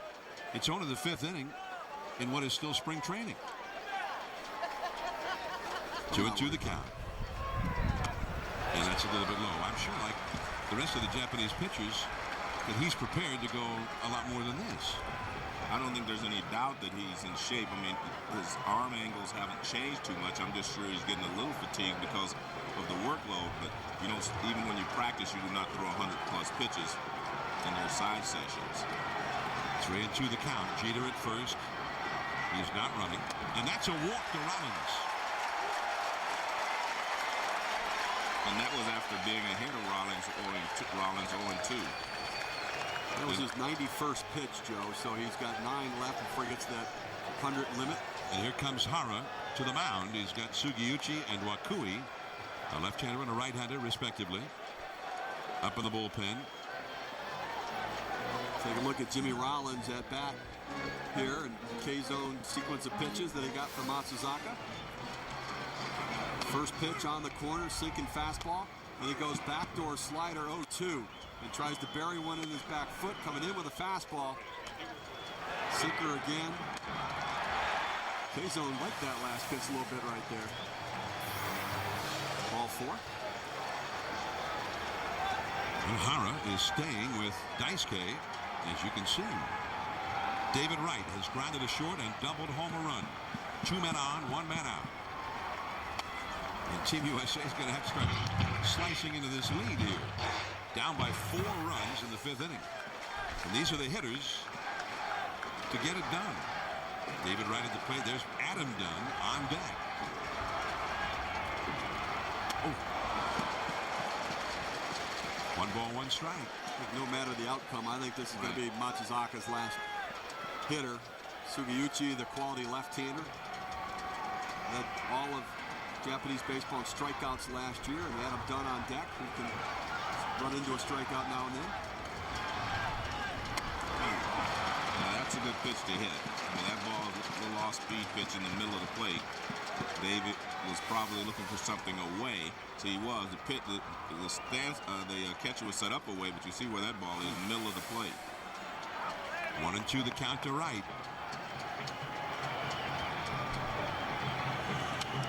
Fastball to the outside, back to the screen. And no matter what we say about Matsuzaka and how he gets in trouble, whatever, when you watch him under pressure, like he is right now with David Wright, I mean, he gets a little extra on his fastball. He makes the slider break a little sharper. I mean, he knows how to pitch when he's in trouble, and that's the reason he was 18-3 last year, because he was in a lot of trouble. But he makes the quality pitches when he needs to. He needs one right here. Slider out over the plate. Not a good pitch.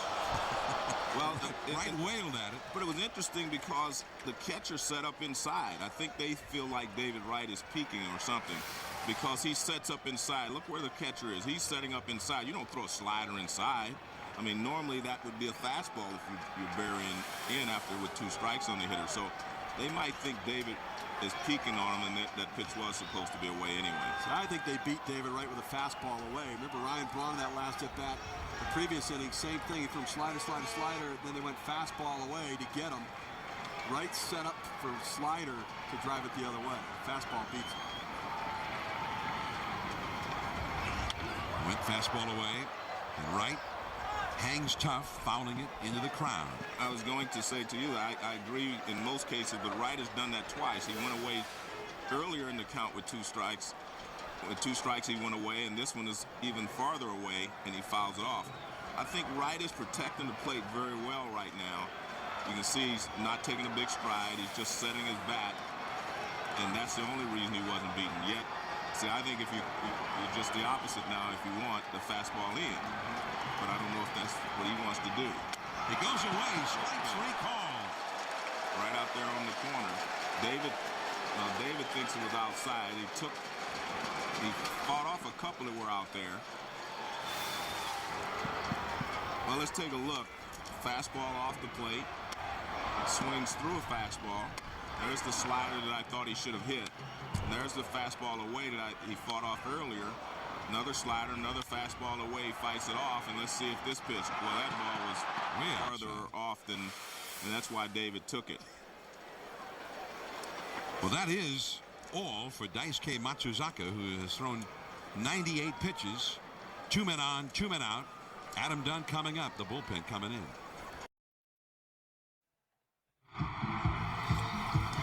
As Daisuke Matsuzaka left the mound with a 6-2 lead, leaving 2 men on base. He acknowledged the applause from the crowd. The pitching summary now brought to you by PlayStation's video game MLB 09 The Show. Roy Oswalt, excellent for 3, and then could not make it through the 4th. Daisuke, who struggled in the first 3, and finally carries it to 2 down here in the 5th inning. Take a look with a couple of men on. Take a look at Daisuke Matsuzaka. Early in the count, he had difficulty. He was missing his spots over the heart of the plate. Brian Roberts hit one out. Then he hangs one over the middle of the plate. Jimmy Rollins hits the ball hard. Then Derek Jeter. But when he needed to later in the count, he made his pitches. You see the action on the 2-seam fastball, the backdoor slider, the fastball away, an assortment of pitches, aggressive, going to the outside part of the plate, making the pitch when he needed to. All those outs with a runner on second base. And this is the 28-year-old Toshiya Sugiuchi of the Hawks. 25 starts last year, only a starter in Japan. 10 wins, 8 losses, a 2.66 ERA. He has not allowed a hit in the World Baseball Classic. And there's ball 1 to Adam Dunn. Dunn's a guy who could get this game very close in one swing of his bat. He is a very powerful slugger, but they brought in Sugiuchi to try and neutralize him here. Lefty versus lefty. And the curveball for a strike. I said he had 213 strikeouts in 196 innings last year, leading the Japanese league, and that curveball is why. That is some kind of breaking ball. He's been very, very good in the World Baseball Classic as well. 36 walks, 213 strikeouts last year. Jeter at second, Rollins at first. 2 balls and a strike. Take a look at the break on this pitch here. Lefty on lefty, and outstanding rotation. Gets on top and just comes right at the left-handed hitter. You buckle a little bit, breaks into the zone for a strike. 2 balls, 1 strike to Adam Dunn. Ryan Braun, a right-handed hitter, would be next.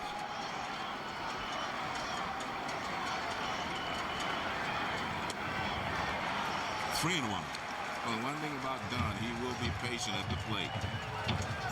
He will not attack a pitch if he doesn't think that he can hammer it. Not just put it in play, but hammer it. Especially when he gets ahead in the count.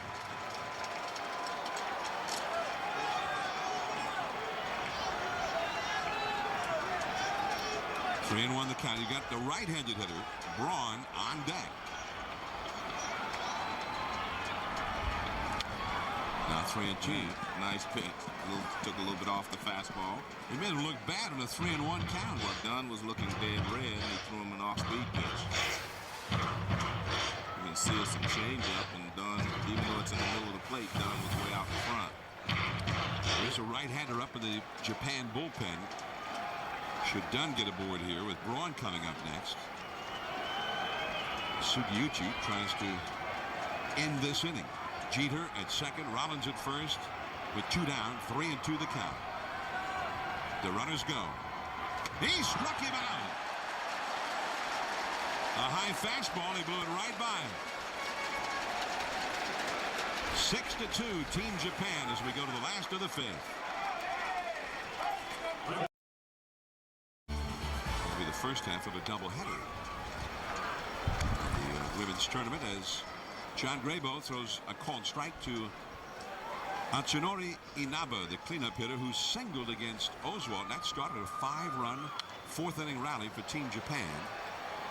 Back out of play. The count is 0-2. And they've got a whole string of left-handed hitters coming up here with Ogasawara due up next. Fukudome behind him. They have 4 lefties in a row in the middle of their batting order. And that's where Graybo came in. Broken back. David Wright, the long throw from third. Right there. He threw that ball flat-footed and put it right in the bag. John, the difference between the Japanese pitchers and the American pitchers is that they have so much confidence in their off-speed stuff when they're behind in the count. I mean, we saw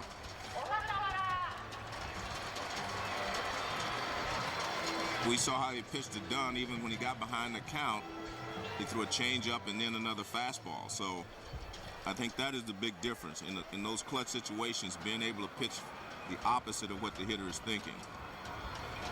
So having confidence to throw those kind of pitches in fastball counts. Yeah. Almost sure you're going to throw it in the strike zone. This is Ogasawara, who fueled that 4th inning rally with a single. Let's take a look at Sugiuchi pitching. There's the curveball. But none of these pitches matter because now it's 3-1. Now 3 balls, 1 strike. There's a changeup.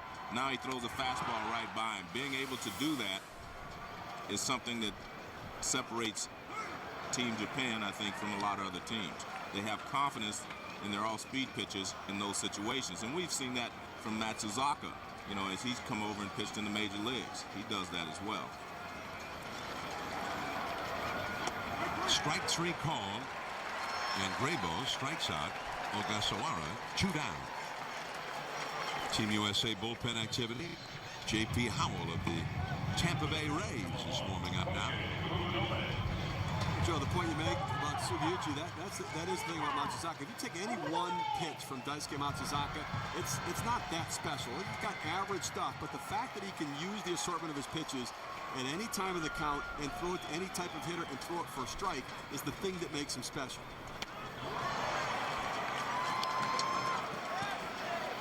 We talked in the open about the fact that if Davey Johnson could get Oswalt through these innings, he had some left-handers in the bullpen to handle these 7 left-handed hitters that Team Japan was sitting up there.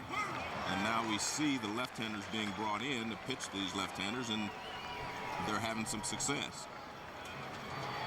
0-2 the count to Fukudome.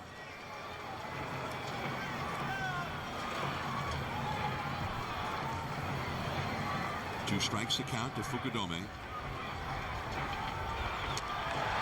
Put him away with a slider. Graybo, that's his job in the majors. Get those lefties out. He's gotten 4 in a row out. On to the 6th inning now. 6-2 Japan.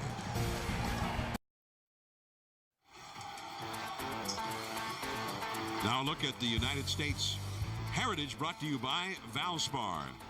Major League Baseball became a 2-league event when the American and National Leagues joined up together in 1903. Fenway Park, the oldest ballpark still in existence. 289 Hall of Fame members in Cooperstown at the moment. And Jim Rice of the Boston Red Sox and Rickey Henderson will be inducted this summer to join that company. Major League Baseball began in 1876. The National League was founded that year. And the first professional baseball team, of course, the Cincinnati Red Stockings. Yeah, but they weren't the Big Red Machine then, but they were in Cincinnati. They were as big as it got. They were the only team who got paid. And they went a whole year without losing a single game. The Wind playing tricks with this one.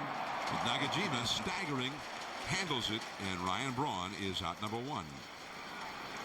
Talked about how when Japanese team was taking batting practice and getting ground balls, their fungo hitter hit pop-ups to the infielders to try to play and learn the conditions of the wind in the field swirling here.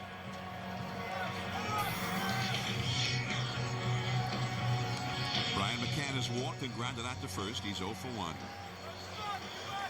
McCann of the Atlanta Braves has become one of the best hitting catchers in baseball. And for a brief time in this tournament, he became a left fielder. That's right. Team USA had injury problems all over the field, and they really had nobody else to put out in left field, so McCann was it. Facing Sugiuchi here. 1 out in the 6th inning. Team USA is trailing 6-2. 1 ball, 1 strike. In the Far East, the big rivalry, the biggest rivalry is in baseball, Japan versus South Korea. And that is the matchup that Japan is trying to create in the final of the World Baseball Classic. It's the Red Sox, Yankees, Giants, Dodgers, Cubs, Cardinals. And they have played each other several times already in this classic. There are no surprises when they play each other. They've played 4 times in this World Baseball Classic. And Japan is leading here 6-2 with an excellent chance to make it a 5th game. Japan clobbered South Korea in Tokyo. Jojima hit a 2-run homer in that game. Then Bong, the South Korean ace, shut down Japan the next time they met, and he requested that he be placed in that game. And then Bong beat Japan again in the 2nd round down in San Diego before Japan finally beat South Korea when both teams were already in the semifinals. It was the seeding game, and it's a walk for Brian McCann. In 2006, they also met in the World Baseball Classic in the semifinal. South Korea had not lost a single game coming into that one. Uehara, veteran pitcher on the mound.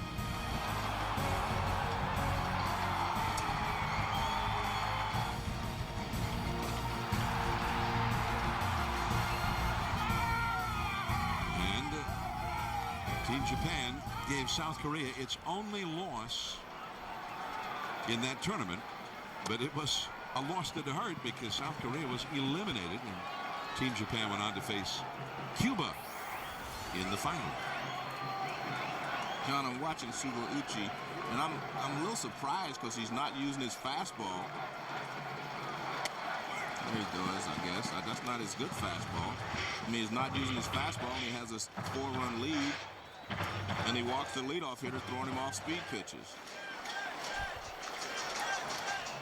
So he's not pitching to the score, he's pitching to the hitter. That ball is hammered by DeRosa against the wind, and it is caught on the warning track by Aoki. Well, the wind is blowing a lot harder now than it was early in the ball game. An ill wind blowing no good for Team United States right there. Sugiuchi throws like a little cutter, a little slider in, and DeRosa goes down to drive the ball, a pitch that he can hit right down in his wheelhouse. Good swing on the low ball, driving it, but into the teeth of that wind, and ball gets held up, and Aoki able to make the play. And the pitcher says, Sugiuchi says, thank you very much. Another out. Curtis Granderson against the left-hander. And a foul. The count is 0-1. That's twice that DeRosa has taken on that wind coming in from left field tonight. He's lost both times. Well, he used to playing in Wrigley Field. Those would go in Wrigley, even with the wind. Now he's going to have to change his attack in Cleveland.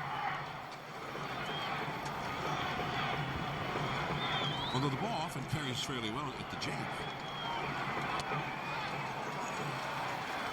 Jerome's is such a good fit for the Cleveland Indians, and I think the Chicago Cubs are going to miss him. I think he was a big part of the nucleus and core of that team, and I think he's going to bring some real leadership to the Indians organization.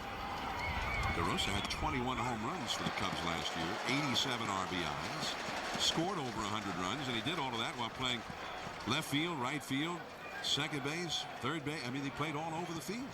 He's got grit. There's some grit to his game that I think that a young Indians team needs at times.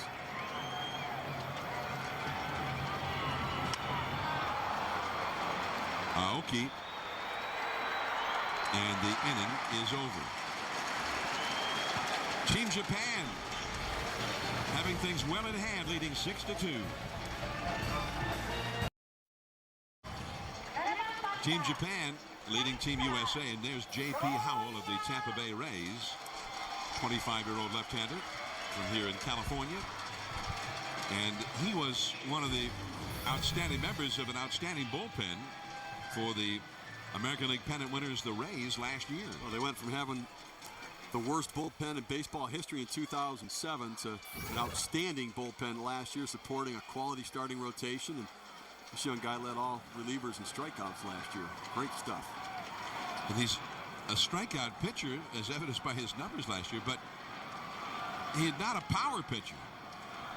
And he often was better against right-handed hitters than he was against the lefties, at least last year. Ball one. That pitch right there is the reason why. That's an outstanding changeup. Jojima has hit 2 sacrifice flies in this game.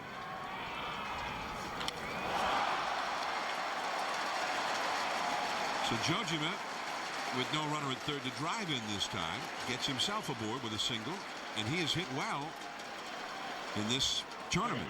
Well, that was another changeup. He threw him 2 in a row, and Jojima was waiting for it.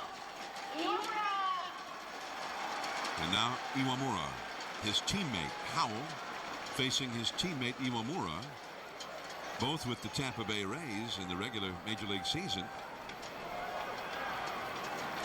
So this is a confrontation that's going to get talked about, I'm sure, several times as the season unfolds when they both return to their ball club.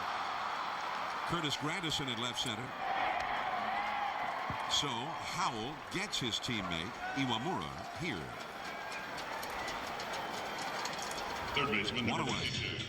22. Go to the shop at worldbaseballclassic.com to get all the official merchandise and support your favorite country and players. worldbaseballclassic.com. And they're doing rather brisk business at the shop here at Dodger Stadium as we speak.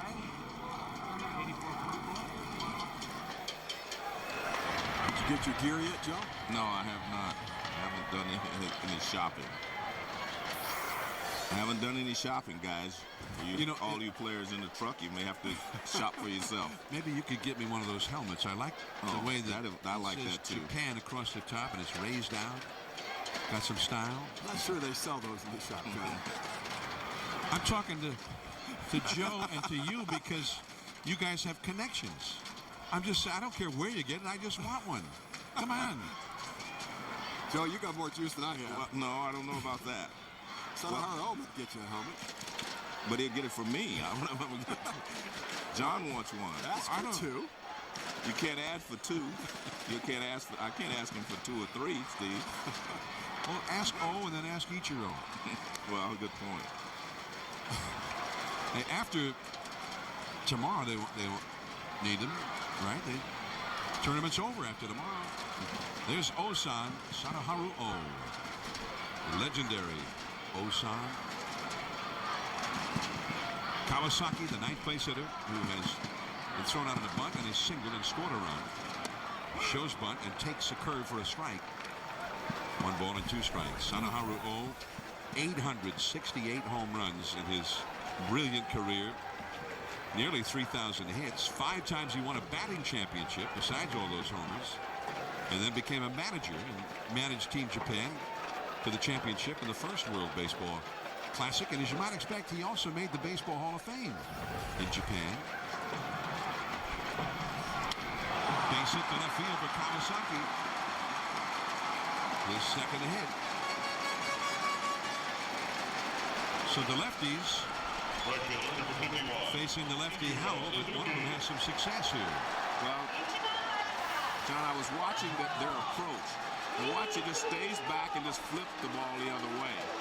Anytime you throw soft stuff to a guy out over the plate with that approach, they're going to have some success because they're not trying to hit it that hard.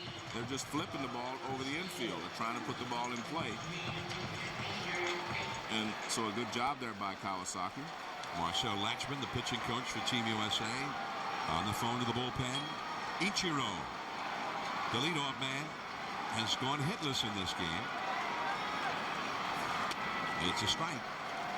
You know, in U.S. baseball, there's Scott Shields getting up in the bullpen. In U.S. baseball, the strikeout has become such a big part of the game. Hitters take big swings with 2 strikes on them. You never see a Japanese hitter with 2 strikes overswing. They look for contact. Put it in play, avoid the strikeout. 1 strike the count to Ichiro. DeRosa just in time at second to get to speedy Kawasaki. A pretty nice play by a guy who didn't normally play first base. Well, that was going to be his only play because Ichiro was going to beat Howell to first base. So a good play, you're right, by DeRosa. You'll have a chance to see. Now watch as DeRosa makes a nice play, but Ichiro was going to run right past Howell covering first base. So Ichiro is 0 for 4 and 3 for 22 in the tournament since the tournament moved here to North America. Nakajima, 2 men on, 2 men out. It's a big spot here. Team USA is only hanging on by a thread to begin with, trailing 6-2 in the 6th inning.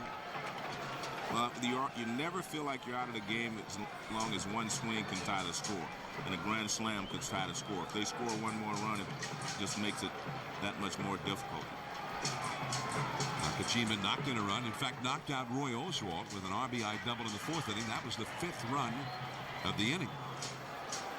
Nakajima with a big hit in the 4th, in addition to being superb all evening long at shortstop.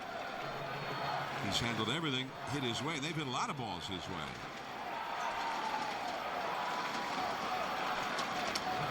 And Howell, as we say, not a hard thrower. 86 miles an hour with that fastball. 0-2 the count. There is Jojima, who led off the inning with a single at third. Ichiro, who reached on the force play, is over at first.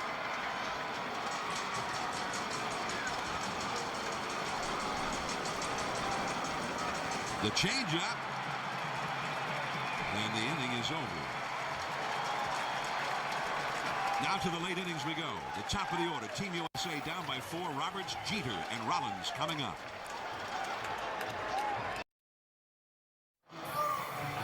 Now let's take a look at Japan Heritage, brought to you by Valspar, with Team Japan leading Team USA 6-2 here in the semifinal game. Baseball interest in Japan was really sparked in 1934 when the Babe himself came over on a barnstorming tour. Later on, the legendary Sadaharu Oh, who's here tonight, became the great star of Japanese baseball.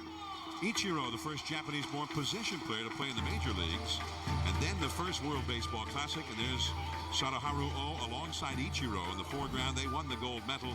They won the championship of the World Baseball Classic. Oh-san is here tonight. He had been gravely ill, battling cancer.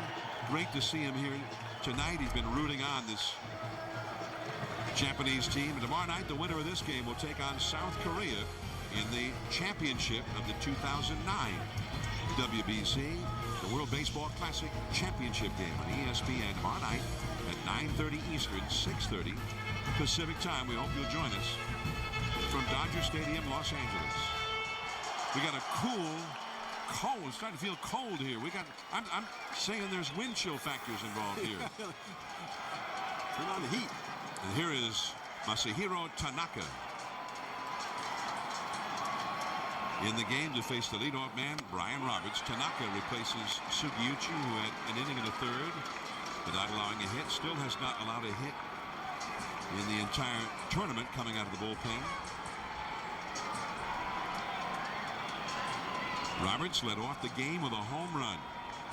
But Team USA has only scored one time since then. That was in the third. They had a 2-1 lead at that point, but then Japan got 5 runs in the fourth inning to move ahead 6-2.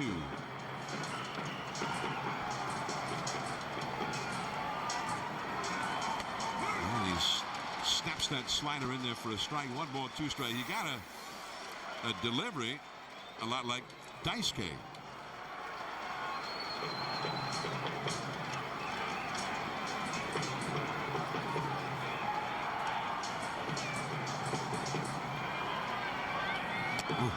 The splitter put him away.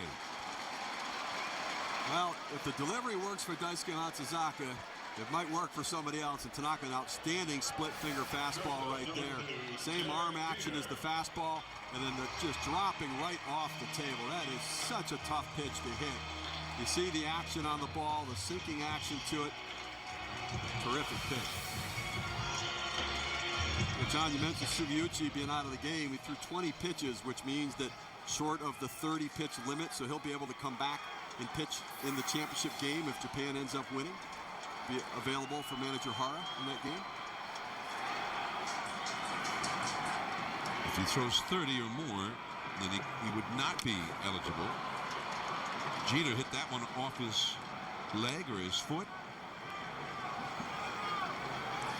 Guys, trivia question for you. There was one hitter that hit behind Sadahara O and Henry Aaron when they passed Babe Ruth for home runs. That's easy. Davey Johnson. Davey Johnson, manager of the USA team. Played both for the Braves and then went to Japan. Hit behind Sadahara O in that Giants lineup. Well, another bit of trivia for you. There's one guy who was there in the Dodger dugout in Atlanta the night that Aaron passed Babe Ruth, and he was the right fielder in Tokyo the night that Sadaharu O passed. Not as easy as my question, is it? And he almost caught O's home run in right field that broke the record. The ball hit off his glove, and he insists that he caught it and a fan took it out of his glove as he leaned into the stands. Are you asking me or Steve? Ask Joe. Mine was too easy. This is Stump Joe night. Not tonight. I'm not asking. I'm very poor on trivia questions. This is a good point, Joe, because I know you know. Yeah. Steve, okay. who do you think this is? So he knows that I know. All right. So what does the guy do now? He manages the Philadelphia Phillies. That's a pretty good hint for you. All right, Charlie Manuel. Very good. What do I get for this? I knew you'd get it.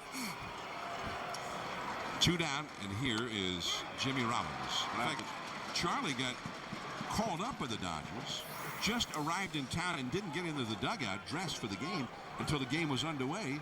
He said, the way Charlie tells it, about 10 minutes later, he sat down, he's meeting his teammates, and then Aaron hits the home run to pass the Bay.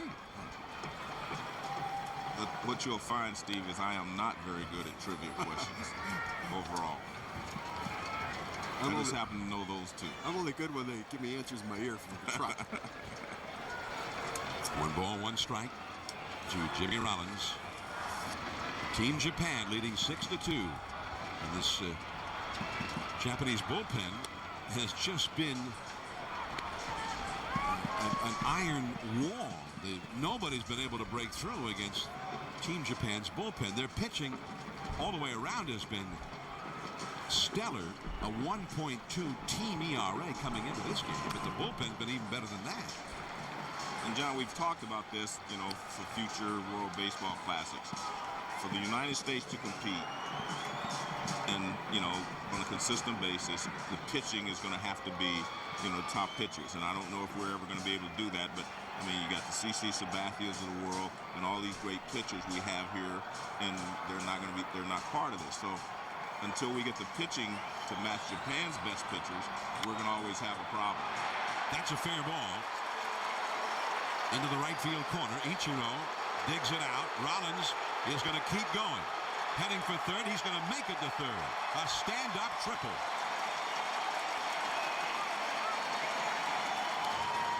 See, John, we're always going to see the best of the other team's the pitchers of the entire country, and we're not putting our best on display.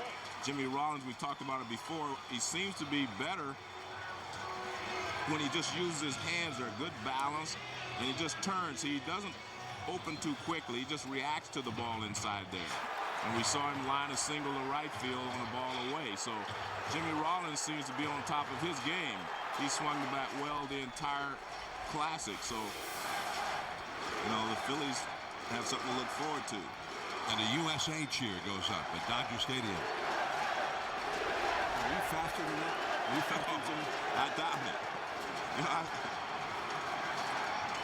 David Wright, 2 down, runner at third. And he curved him for a called strike. It's interesting, Steve, because I never thought of myself as fast. I was quick, after 2 or 3 steps I was up to full speed. But I watch these guys, they can run. He can run.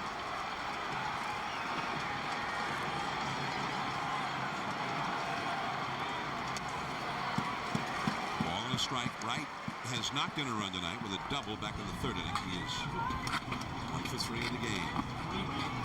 U.S. Japan's bullpen busy. And they need to take advantage of opportunities. USA, when you get a man on third base, you've got to try to capitalize on it.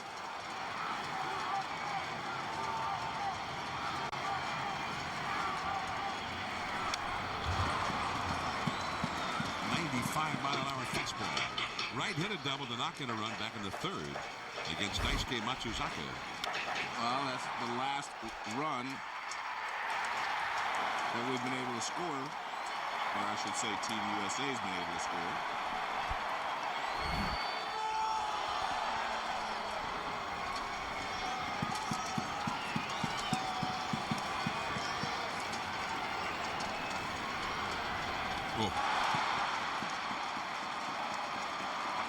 Jojima throws him out to end the inning. And he was badly fooled. 7th inning stretch time. Team Japan leading Team USA 6-2. And they are running out of outs, is Team USA.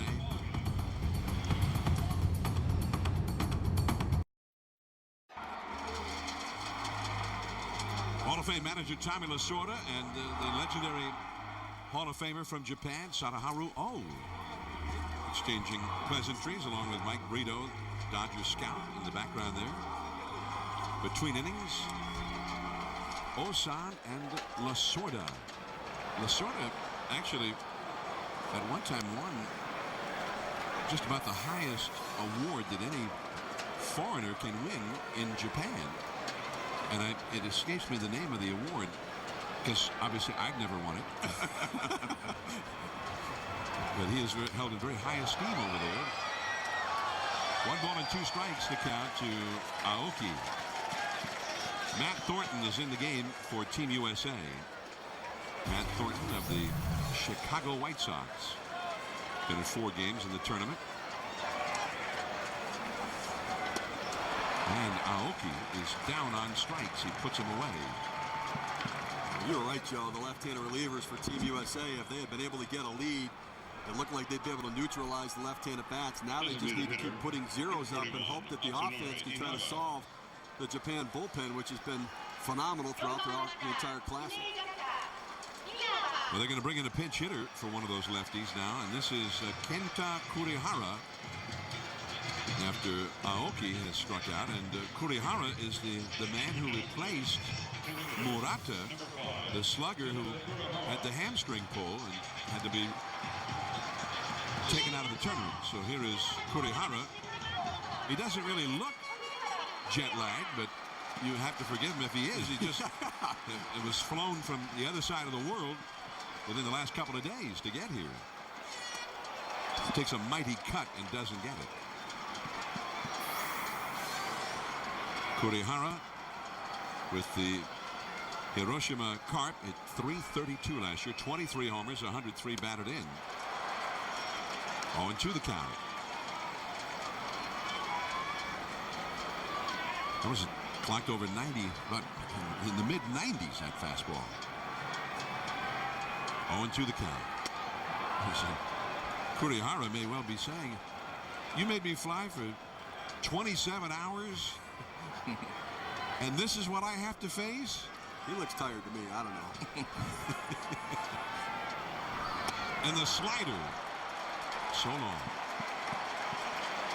2 strikeouts to start the inning for Matt Thornton.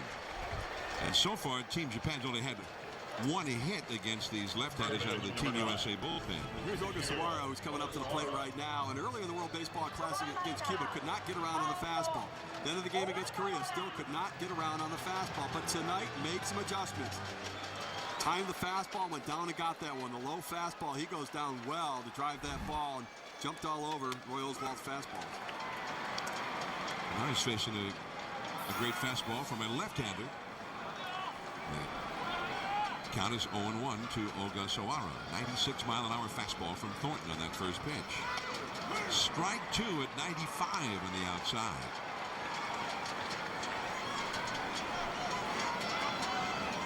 Eleven hitters faced by these left-handers out of the USA bullpen, and only one of those 11 has reached base. And off the left field line, foul, and he broke his bat. 0-2 the count.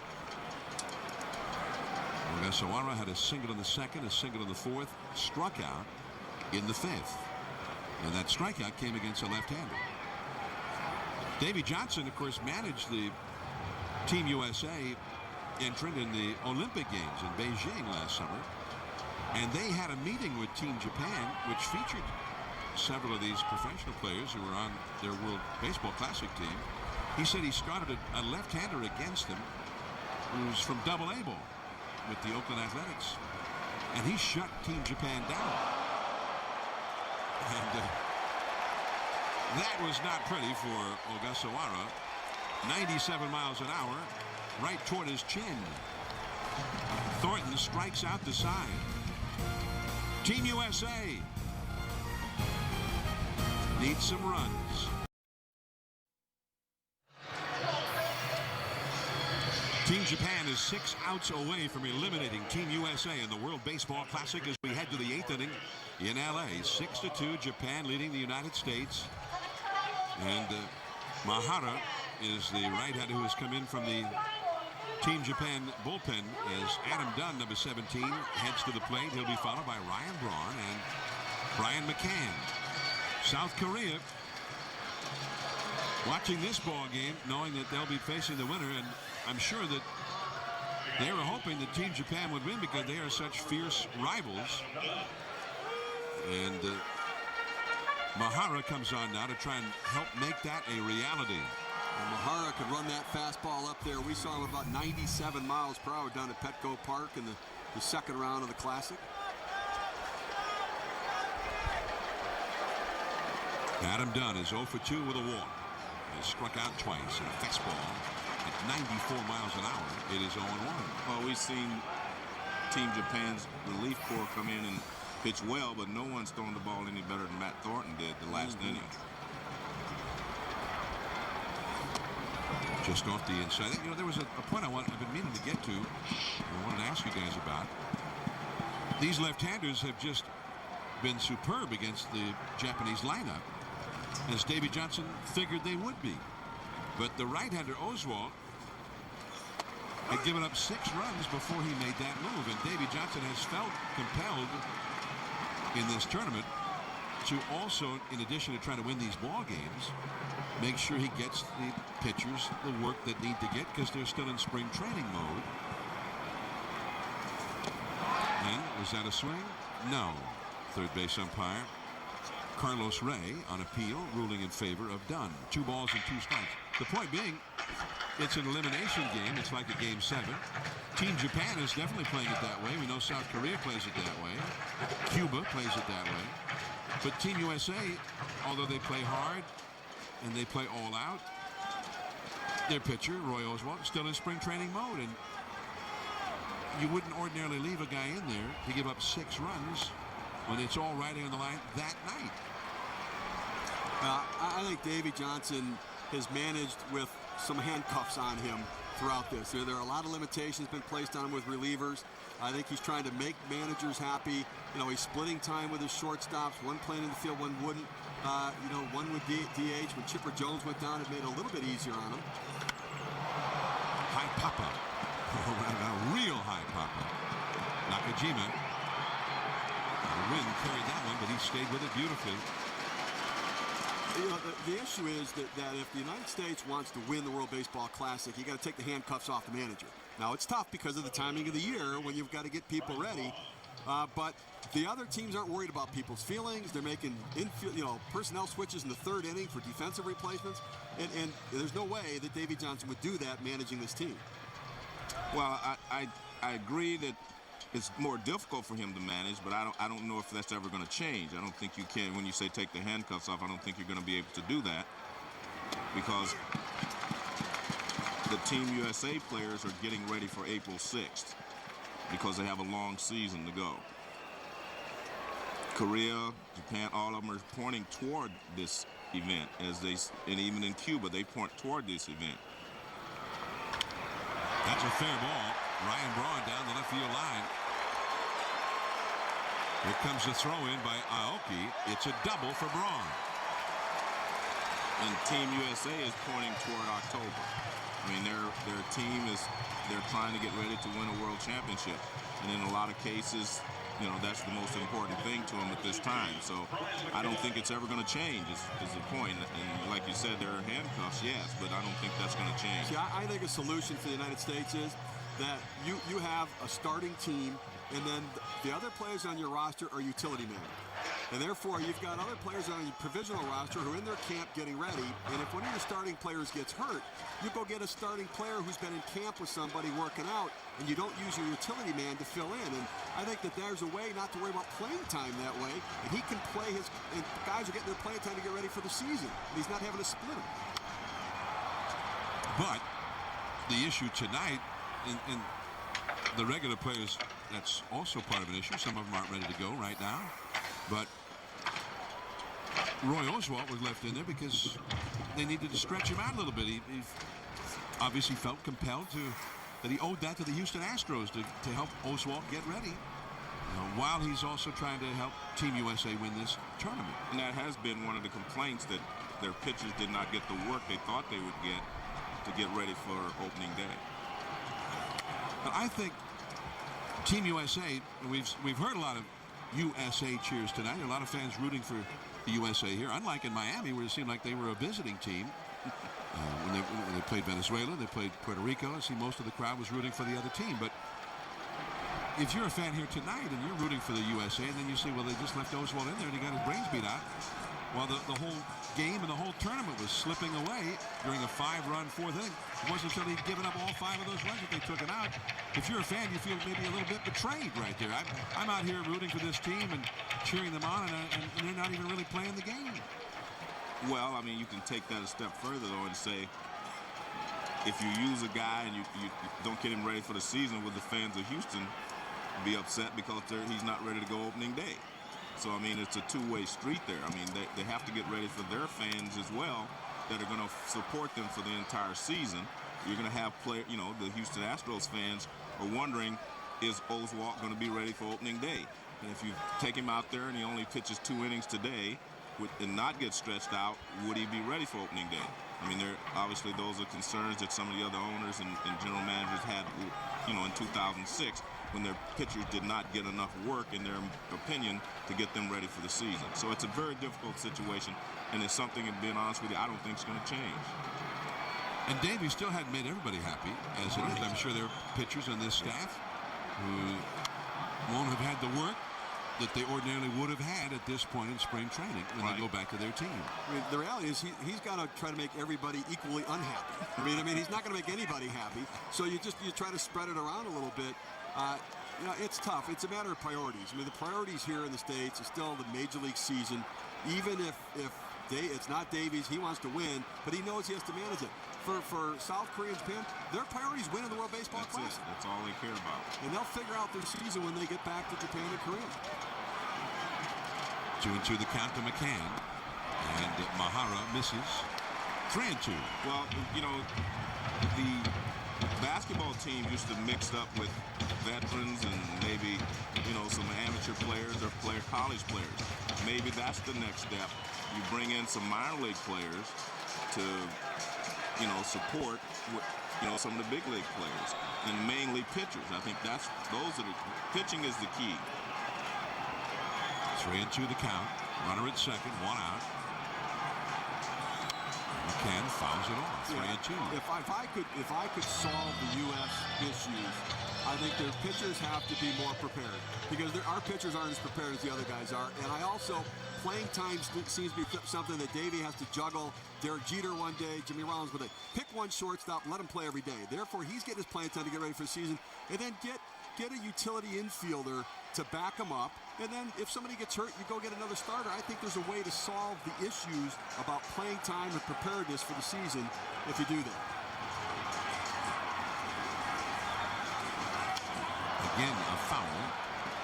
3-2 the count to McCann. Team USA needs base runners. They're down by 4 runs. McCann has been on base twice with walks. Braun at second after his double. DeRosa on deck. And here's the USA chant.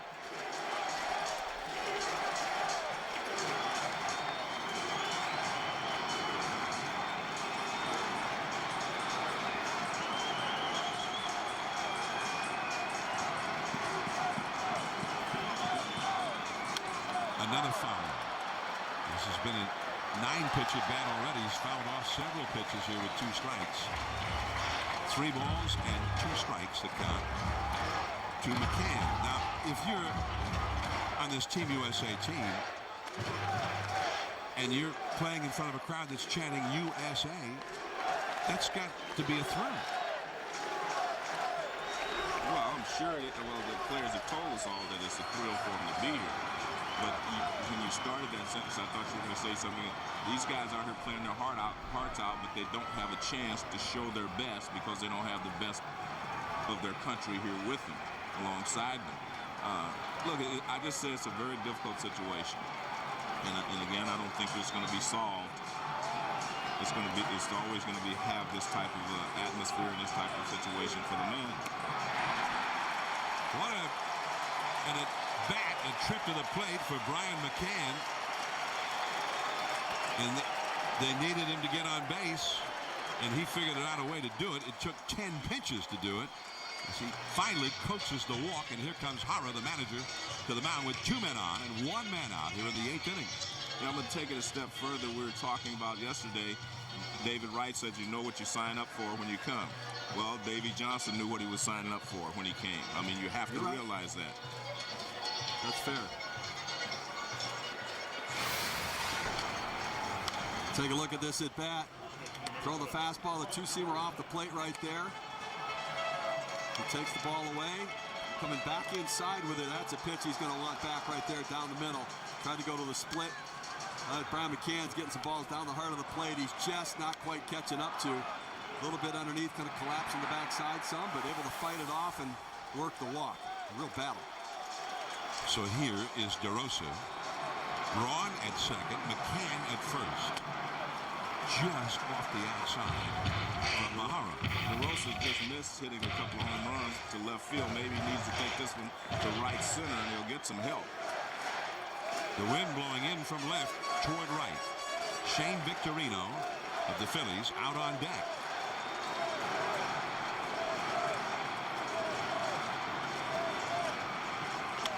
Down the left field line. Braun will score. McCann to third. The ball gets away in the corner. Aoki had to chase it. And here comes McCann to score. Into third goes DeRosa. They have cut that lead in half. 6-4 Japan. Well, we talked about how good a hitter he is. He gets a little breaking ball. This time he ripped it down the line. The other balls he hit in the air, and he hit them hard enough, probably harder than he hit this ball, but the wind knocked him down.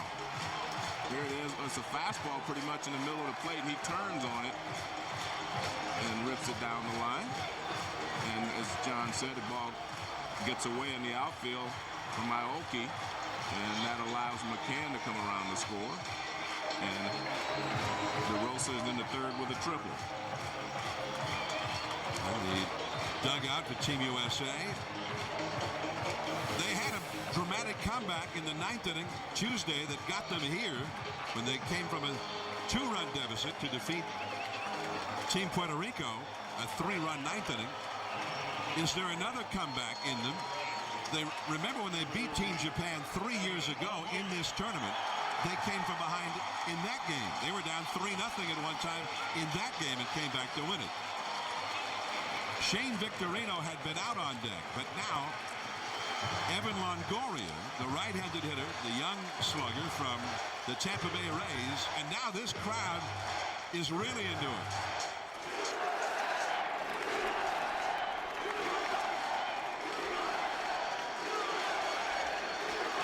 And Evan Longoria is the possible tying run with a runner at third and 1 out.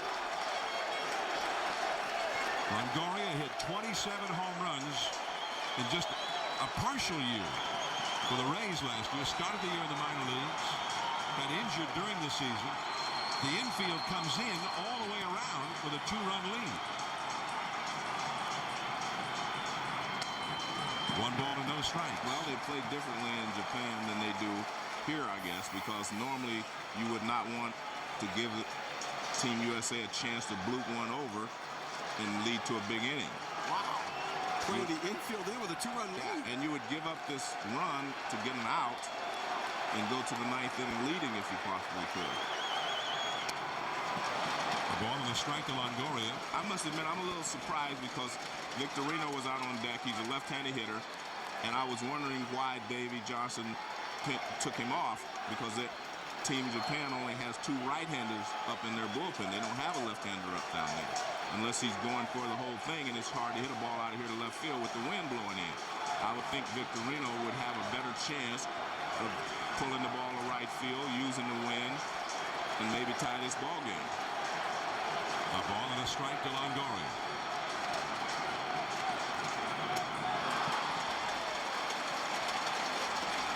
96 miles an hour with that fastball from Mahara.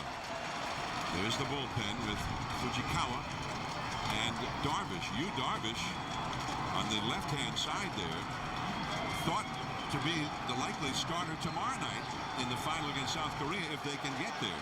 Well, they got to get there first. That must be Hara's feeling. 1-2 the count. He's just pumping fastballs at the young Longoria here. Longoria, what, 3 days ago, he was playing a grapefruit league friendly down in Florida. Just relaxing and playing, right? And look what he's walked into here. Thrown into the fire immediately. And Mahara going with straight fastballs on him all the time, and Longoria's going to have to shorten that swing up a little bit to make some contact. The splitter, pretty good take right there. Tough to hold up on that one. You're geared for the fastball. You're thinking, I've got a read fastball coming out of his hand, but able to hold up on it. That ability to recognize ball from strike, fastball from off speed pitch. That's good take. 2 runs are in. A runner at third, 1 out. 6-4 Japan. Another splitter, and this time he got it.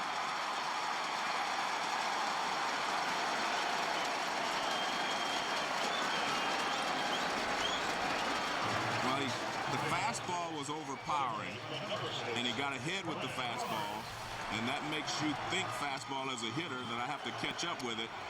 As you can see, the fastball, he swings through this one. Now he has to protect, and then he looks for a changeup. He lays off one, but you can't lay off the next one.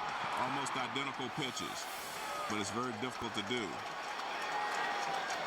Brian Roberts, who has hit the only home run for Team USA, and that led off the game. Infield back, normal depth now. The fastball away from the powerful Mahara. I'm going to think that maybe because they brought Longoria all the way here, that Davey decided to use him. Because Victorino was on deck. He was, in my opinion, the logical guy to use with a right-hander out there and no left-hander in the bullpen. Rosa at third, 2 down. Got the call on that one. I think Davey probably looking for the long ball to try to tie up. understand. Let's talk about the differences between baseball. The infield being in with a 2-run lead, with that last at bat before Longoria, that never happens in U.S. baseball. Nobody would do that. I mean, that is remarkable. I have a hard time trying to figure out why he would do it.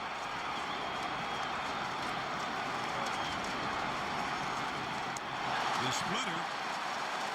It's 1 ball and 2 strikes. And I have an equally hard time thinking that Davey Johnson could feel like Longoria could turn that wind around too. Yeah. Because that wind is blowing awfully hard toward right field, so you're better off with a left-handed hitter up there. At least that would be my thinking.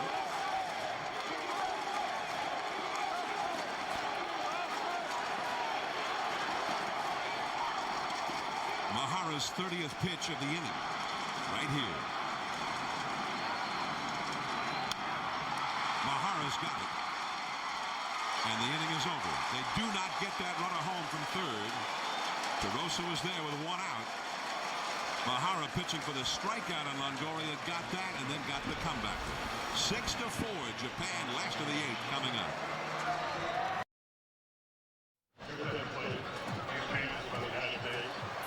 This semifinal game of the World Baseball Classic, Team Japan leading Team USA 6-4, last of the 8th inning, being televised as you might expect. Back to Japan on J Sports. And the big moment for Team Japan occurred in that 5-run 4th inning rally when Iwamura hit a triple. Let's listen into their telecast.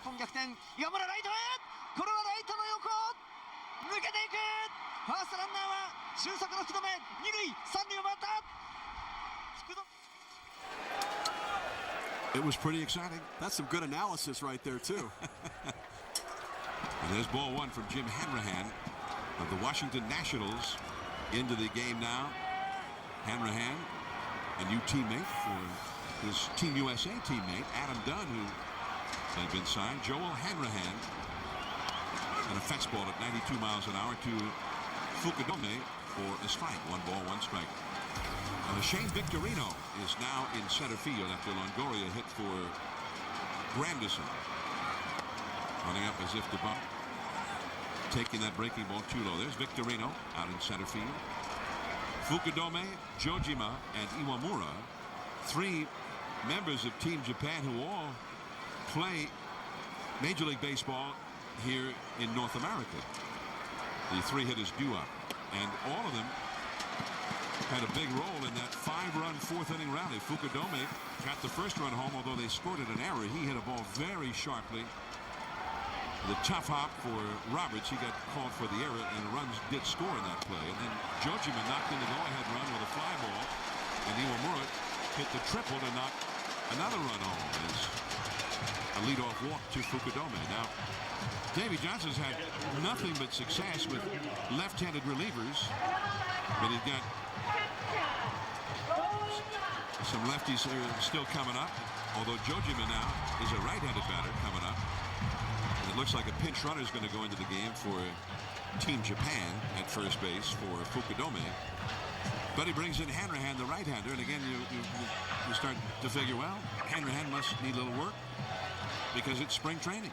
Yeah, and I'm definitely going to give him the benefit of a doubt as far as using Longoria in that last inning because, you know, Longoria did consent to come here, you know, after on short notice, and at least he did get 1 at bat in the World Baseball Classic, if nothing else, because the odds were against him being able to hit a ball out of here to left field because the wind's blowing very hard to right field now. Kataoka is the pinch runner. Masayuki Kataoka of the Lions, 50 steals for him last year in Japan. Showing bunt is Jojima. 1 ball to no strikes. Another issue with the move that Davey Johnson made is he burned 2 players with the move. Now Shane Victory goes to center field. The only player left on the U.S. bench that's healthy and playable is Chris Iannetta, his backup catcher. So it's tough to put him in and burn him and not have a backup catcher the rest of the night. So whoever's in is in for the rest of the game. Foul ball on that bunt attempt. 1 ball and 1 strike. Last of the 8th, Team USA with a 2-run double by DeRosa. They scored that as a double for DeRosa, and an error was charged to the left fielder Aoki as the ball got by him. And that made it 6-4. But a major run that Team USA was not able to get. Longoria could not get DeRosa home from third when he came up with one out. And that's a ball. So Hanrahan's having a hard time finding the strike zone here. We're at Dodger Stadium in Los Angeles. It's the 2009 World Baseball Classic. I'm John Miller with Joe Morgan and Steve Phillips. Team United States, Team Japan in this semifinal game. The winner will play for the title of the World Baseball Classic tomorrow night against South Korea. Team USA was leading 2-1 in the fourth inning back of Roy Oswalt, but then Japan scored 5 runs in the fourth to take command of the game. David Wright throws out Jokima, who moves up the runner. Kataoka to second.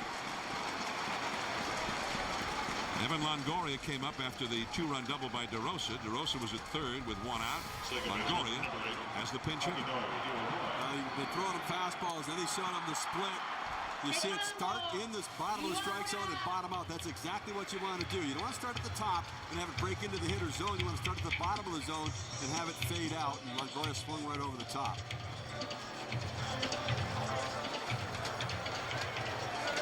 So here is Iwamura, who had that big triple in the fourth inning. It was 3-2 when he hit it.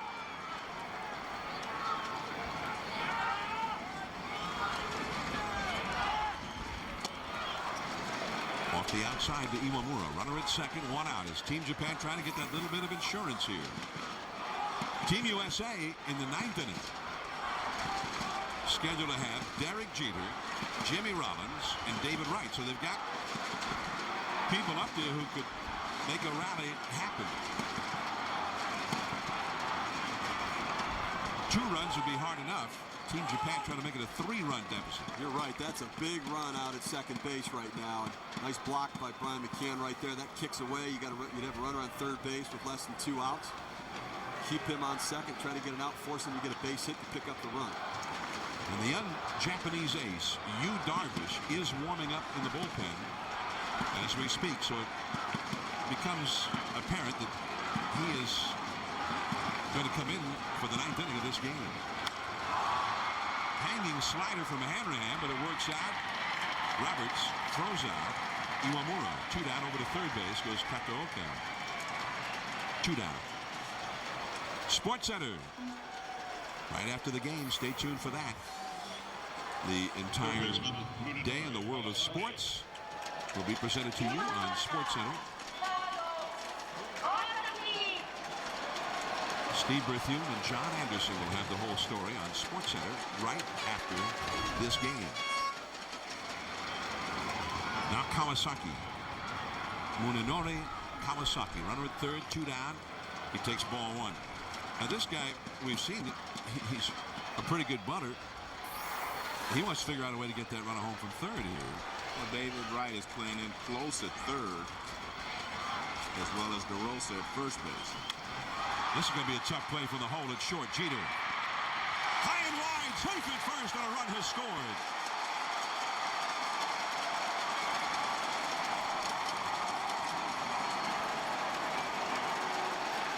Well, Jeter got in position to get rid of the ball quickly because Kawasaki runs very well. He just delivered a high throw. Now watch him get in position. He doesn't straighten up and throw. He just gets himself in position, doesn't take time to set his feet a little high, and DeRosa does all he can to catch it and make the tag, and he's not able to do so. And another leadoff walk has been turned into a run. That's twice that has happened tonight. Oswalt issued a leadoff walk in the second. That became a run, and now a very big run here. 7-4. Japan out in front, and Scott Shields is coming in for the bullpen. Shields of the Angels to face Ichiro of the Mariners when we come back.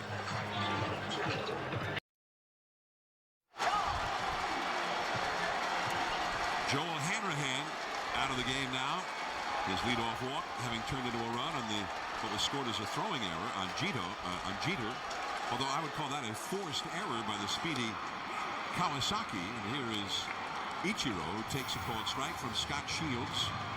the outstanding setup man reliever. He's been the setup man for Frankie Rodriguez for a while with the Angels.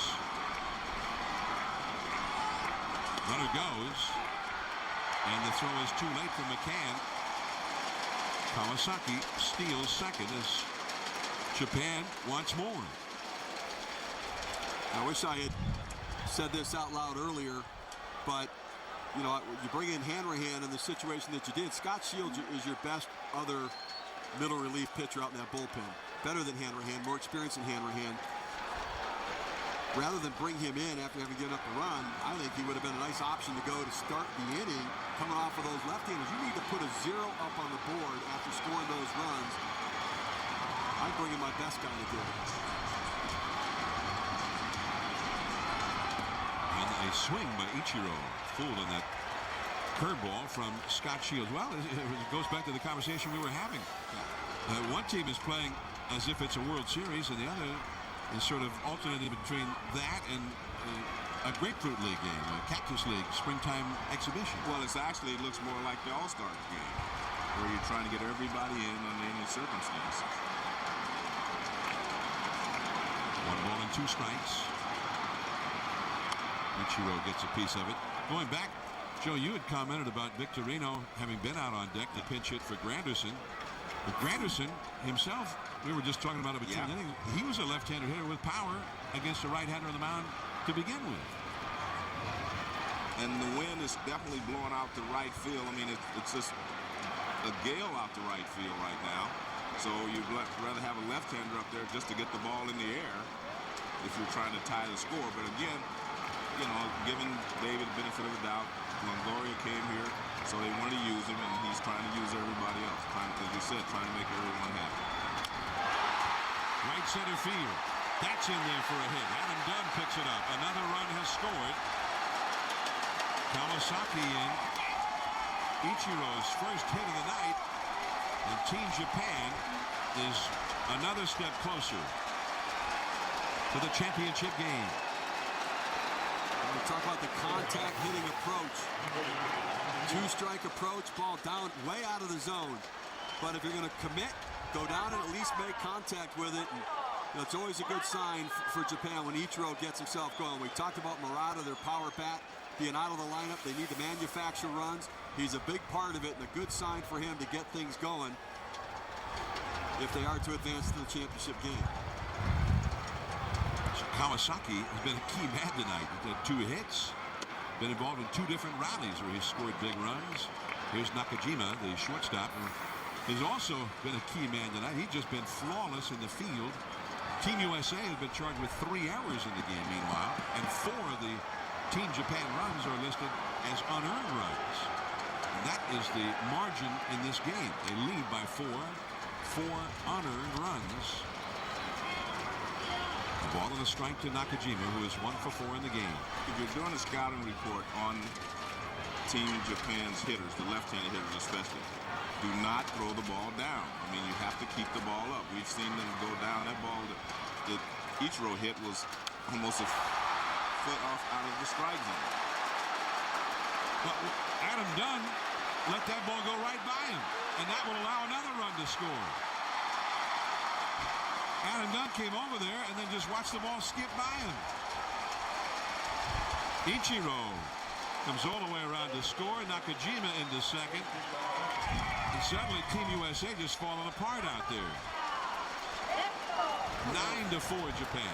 Adam Dunn lost the ball in the lights or something, but it's just almost like he gave up on it. You see Nakajima jam, the ball just flares out there, and Adam Dunn's route to go to the ball, it's like he just assumed it was going to be Shane Victorino's ball in center field. And they just keep on running.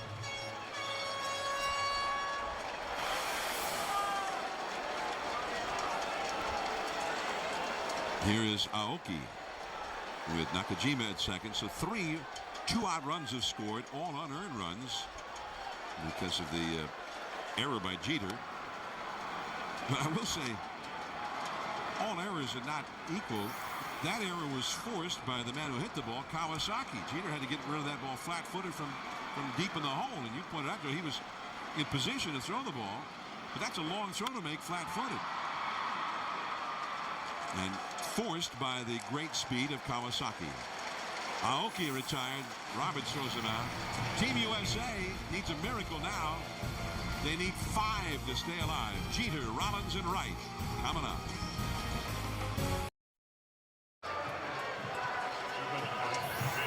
Now the 9th inning. 3 outs of life left to Team USA in the 2009 World Baseball Classic. Team Japan, they won the tournament, the first one, 3 years ago, and they lead here in this semifinal game 9-4, and there is their young ace, Yu Darvish, 6 feet 5 inches tall, 22 years old, and Darvish, we thought was likely to be the starter tomorrow against South Korea if they won the ball game here tonight. But he was warm and ready to go. They had him warmed up in the 8th inning, and so his manager Tatsunari Hara is using Darvish right here to try and close out this victory over Team USA. Darvish has 90 career appearances in the Japanese Professional League, 88 of them as a starter. 21-year-old right-hander can run that fastball up there, an outstanding slider. And I think this clearly means that if they do advance Sashi Iwakuma, outstanding pitcher for the Rakuten Eagles, the expansion team went 21-4 last year. The first Japanese pitcher to win 20-plus games since 2003 will be on the hill in the championship game. And Iwakuma was brilliant against Team Cuba just a few days ago in eliminating Cuba from the World Baseball Classic. Here's Derek Jeter trying to get Team USA started. When they took the field, though, in the last of the 8th, they needed 2 runs. Now they need 5. Ball 1 from Darvish at 95 miles an hour. Sports Center, right after the game. Stay tuned. They are ready. They're in the studio. They got all the highlights lined up. And we will be back here tomorrow night. South Korea will take on, at this point, appears almost surely to be Japan in the championship game of the World Baseball Classic. 2 balls and no strikes to Jeter. And a fastball in there from Darvish. Now, a friend of mine, Eric Nadel, the voice of the Texas Rangers for the last 30 years, and who is very up to speed on Cuban baseball, has made several trips to Cuba, knows the people down there, knows the teams, knows the players. He sent me an item, a column written by Fidel Castro.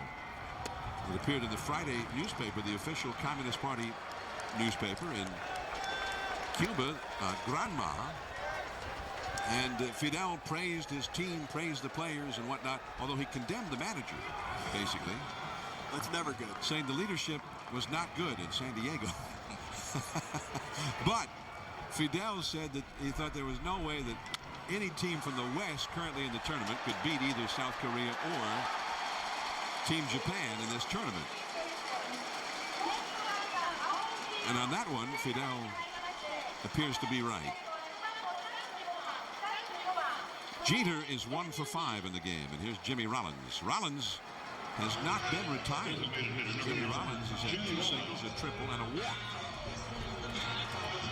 And ironically, Brian Roberts, the very first batter of the night, hit a home run to start this game.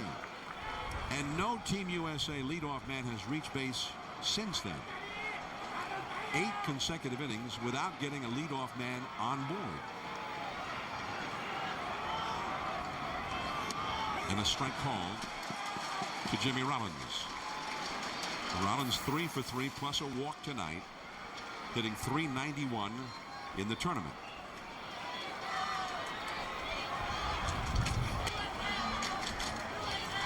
One ball and 1 strike now to Rollins. John, it was interesting that Jimmy Rollins wasn't selected for the World Baseball Classic in 2006, and he was MVP of the season the next year, during the season. And when they first called and asked him to go, his first inclination was to say no. And then he thought about it and he says, I'm bigger than that. And he decided to come. So I really, my hat's off to him for, taking that step, because it would have been easy for him to say, no, I don't want to do it. You didn't want me last time when I wanted to go. Now you want me, maybe I won't go. But because he's a world champion now, his team's won the world championship last year. So, you know, kudos to Jimmy Rollins for, you know, putting his personal thoughts away, you know, from hiding them from the team. I don't even know if a lot of people knew that or not. I knew it because we talked about it. Just got a piece of that breaking ball from Darvish. 2 balls, 2 strikes. Well, Davey Johnson, and talking about this team, one of the things I asked him was, what has surprised you about this club? And he said, I knew about the talent. It's the character. And it goes to the point that you make, Joe. They have so many high-quality people on this team. And, you know, clearly they're going to be disappointed if it ends up this way, that it didn't go better. But, you know, when you have the likes of Curtis Granderson and Derek Jeter and David Wright and Jimmy Rollins, you've got some of the, and Mark DeRosa, high-character, high-quality guys. Another base hit for Jimmy Rollins. His 4th of the night. Well, Jimmy Rollins has played like a world champion in this one. 4 for 4 plus a walk. On a night when Team USA has only 9 hits total, he has 4 of them. And now David Wright, who is 1 for 4 in the game.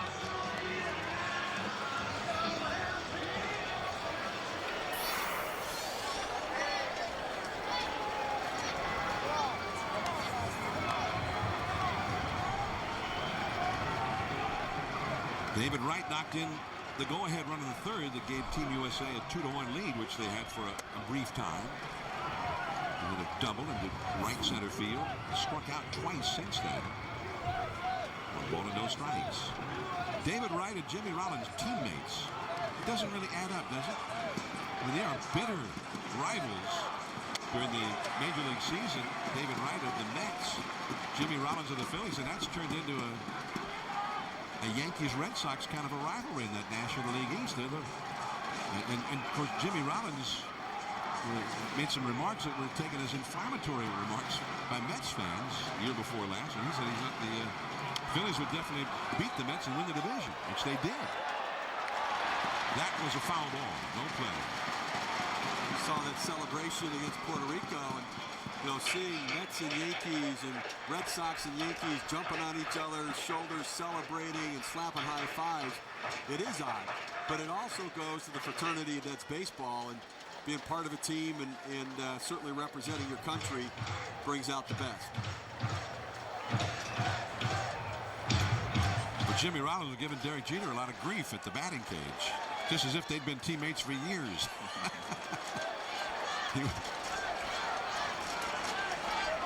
Here's the stretch now.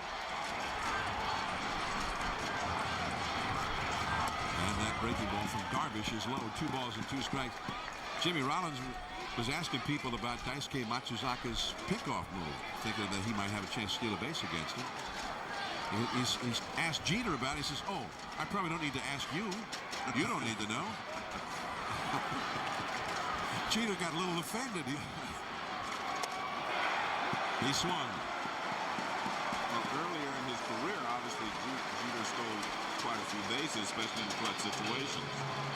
And he can steal a base now if you need it. Still moves pretty well.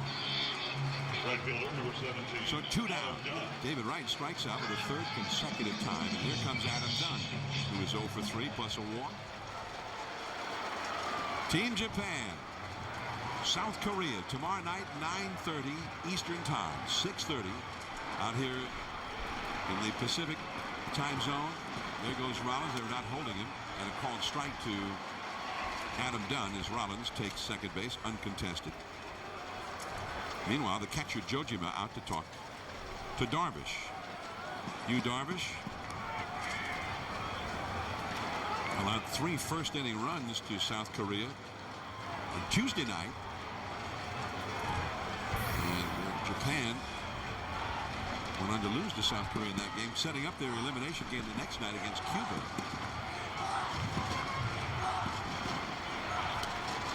And it wasn't as if Darvish got knocked around in that game. No, the defense kicked it around behind him. Aki Romori had a couple plays early in the game that led to a couple runs, and they never made up that ground. And you know, Joe, you said it right from the start. You cannot make mistakes against this team. They capitalize on it. That's a big part of what happened. So likely Iwakuma tomorrow night for Japan.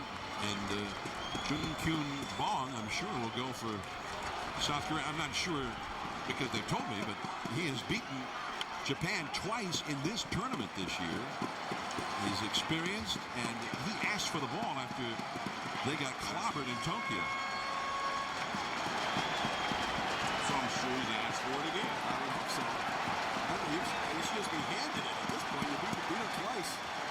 Tough to do it 3 times. I know we're getting toward the end, but I would like to see Adam Dunn hit one with the wind blowing out. We may see one go out of Dodger Stadium. Not this night. Team Japan defeats Team USA. Here in the USA, the United States is finished in this World Baseball Classic, and Team Japan with a chance to win the Classic for the 2nd time in a row up against their arch rival South Korea tomorrow night.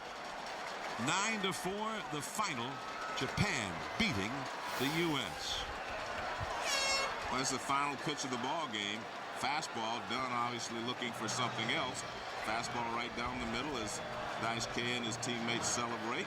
And now they know they have a chance to repeat as champions of the World Baseball Classic. The team effort took care of all of the mistakes from Team USA, capitalized on them. 21 pitches for Darvish, so we could see him tomorrow in relief in the championship game. It is down to 2 teams. This 16-nation tournament that started about 3 weeks ago in Tokyo and in 4 different parts of the world has been winnowed down to the 2, the Asian arch rivals, South Korea and Japan, tomorrow at 9:30 right here on ESPN. We hope you will join us then. The final score, Team Japan 9, Team USA 4. Coming up next is SportsCenter. Stay tuned for that. This has been a presentation of ESPN, the worldwide leader in sports. Now for Joe Morgan, Steve Phillips, and Pedro Gomez, this is John Miller. Thanks for tuning in. We hope you enjoyed the telecast. 9-4 Japan. We'll see you tomorrow night at 6:30. Now to the studio. Here's SportsCenter.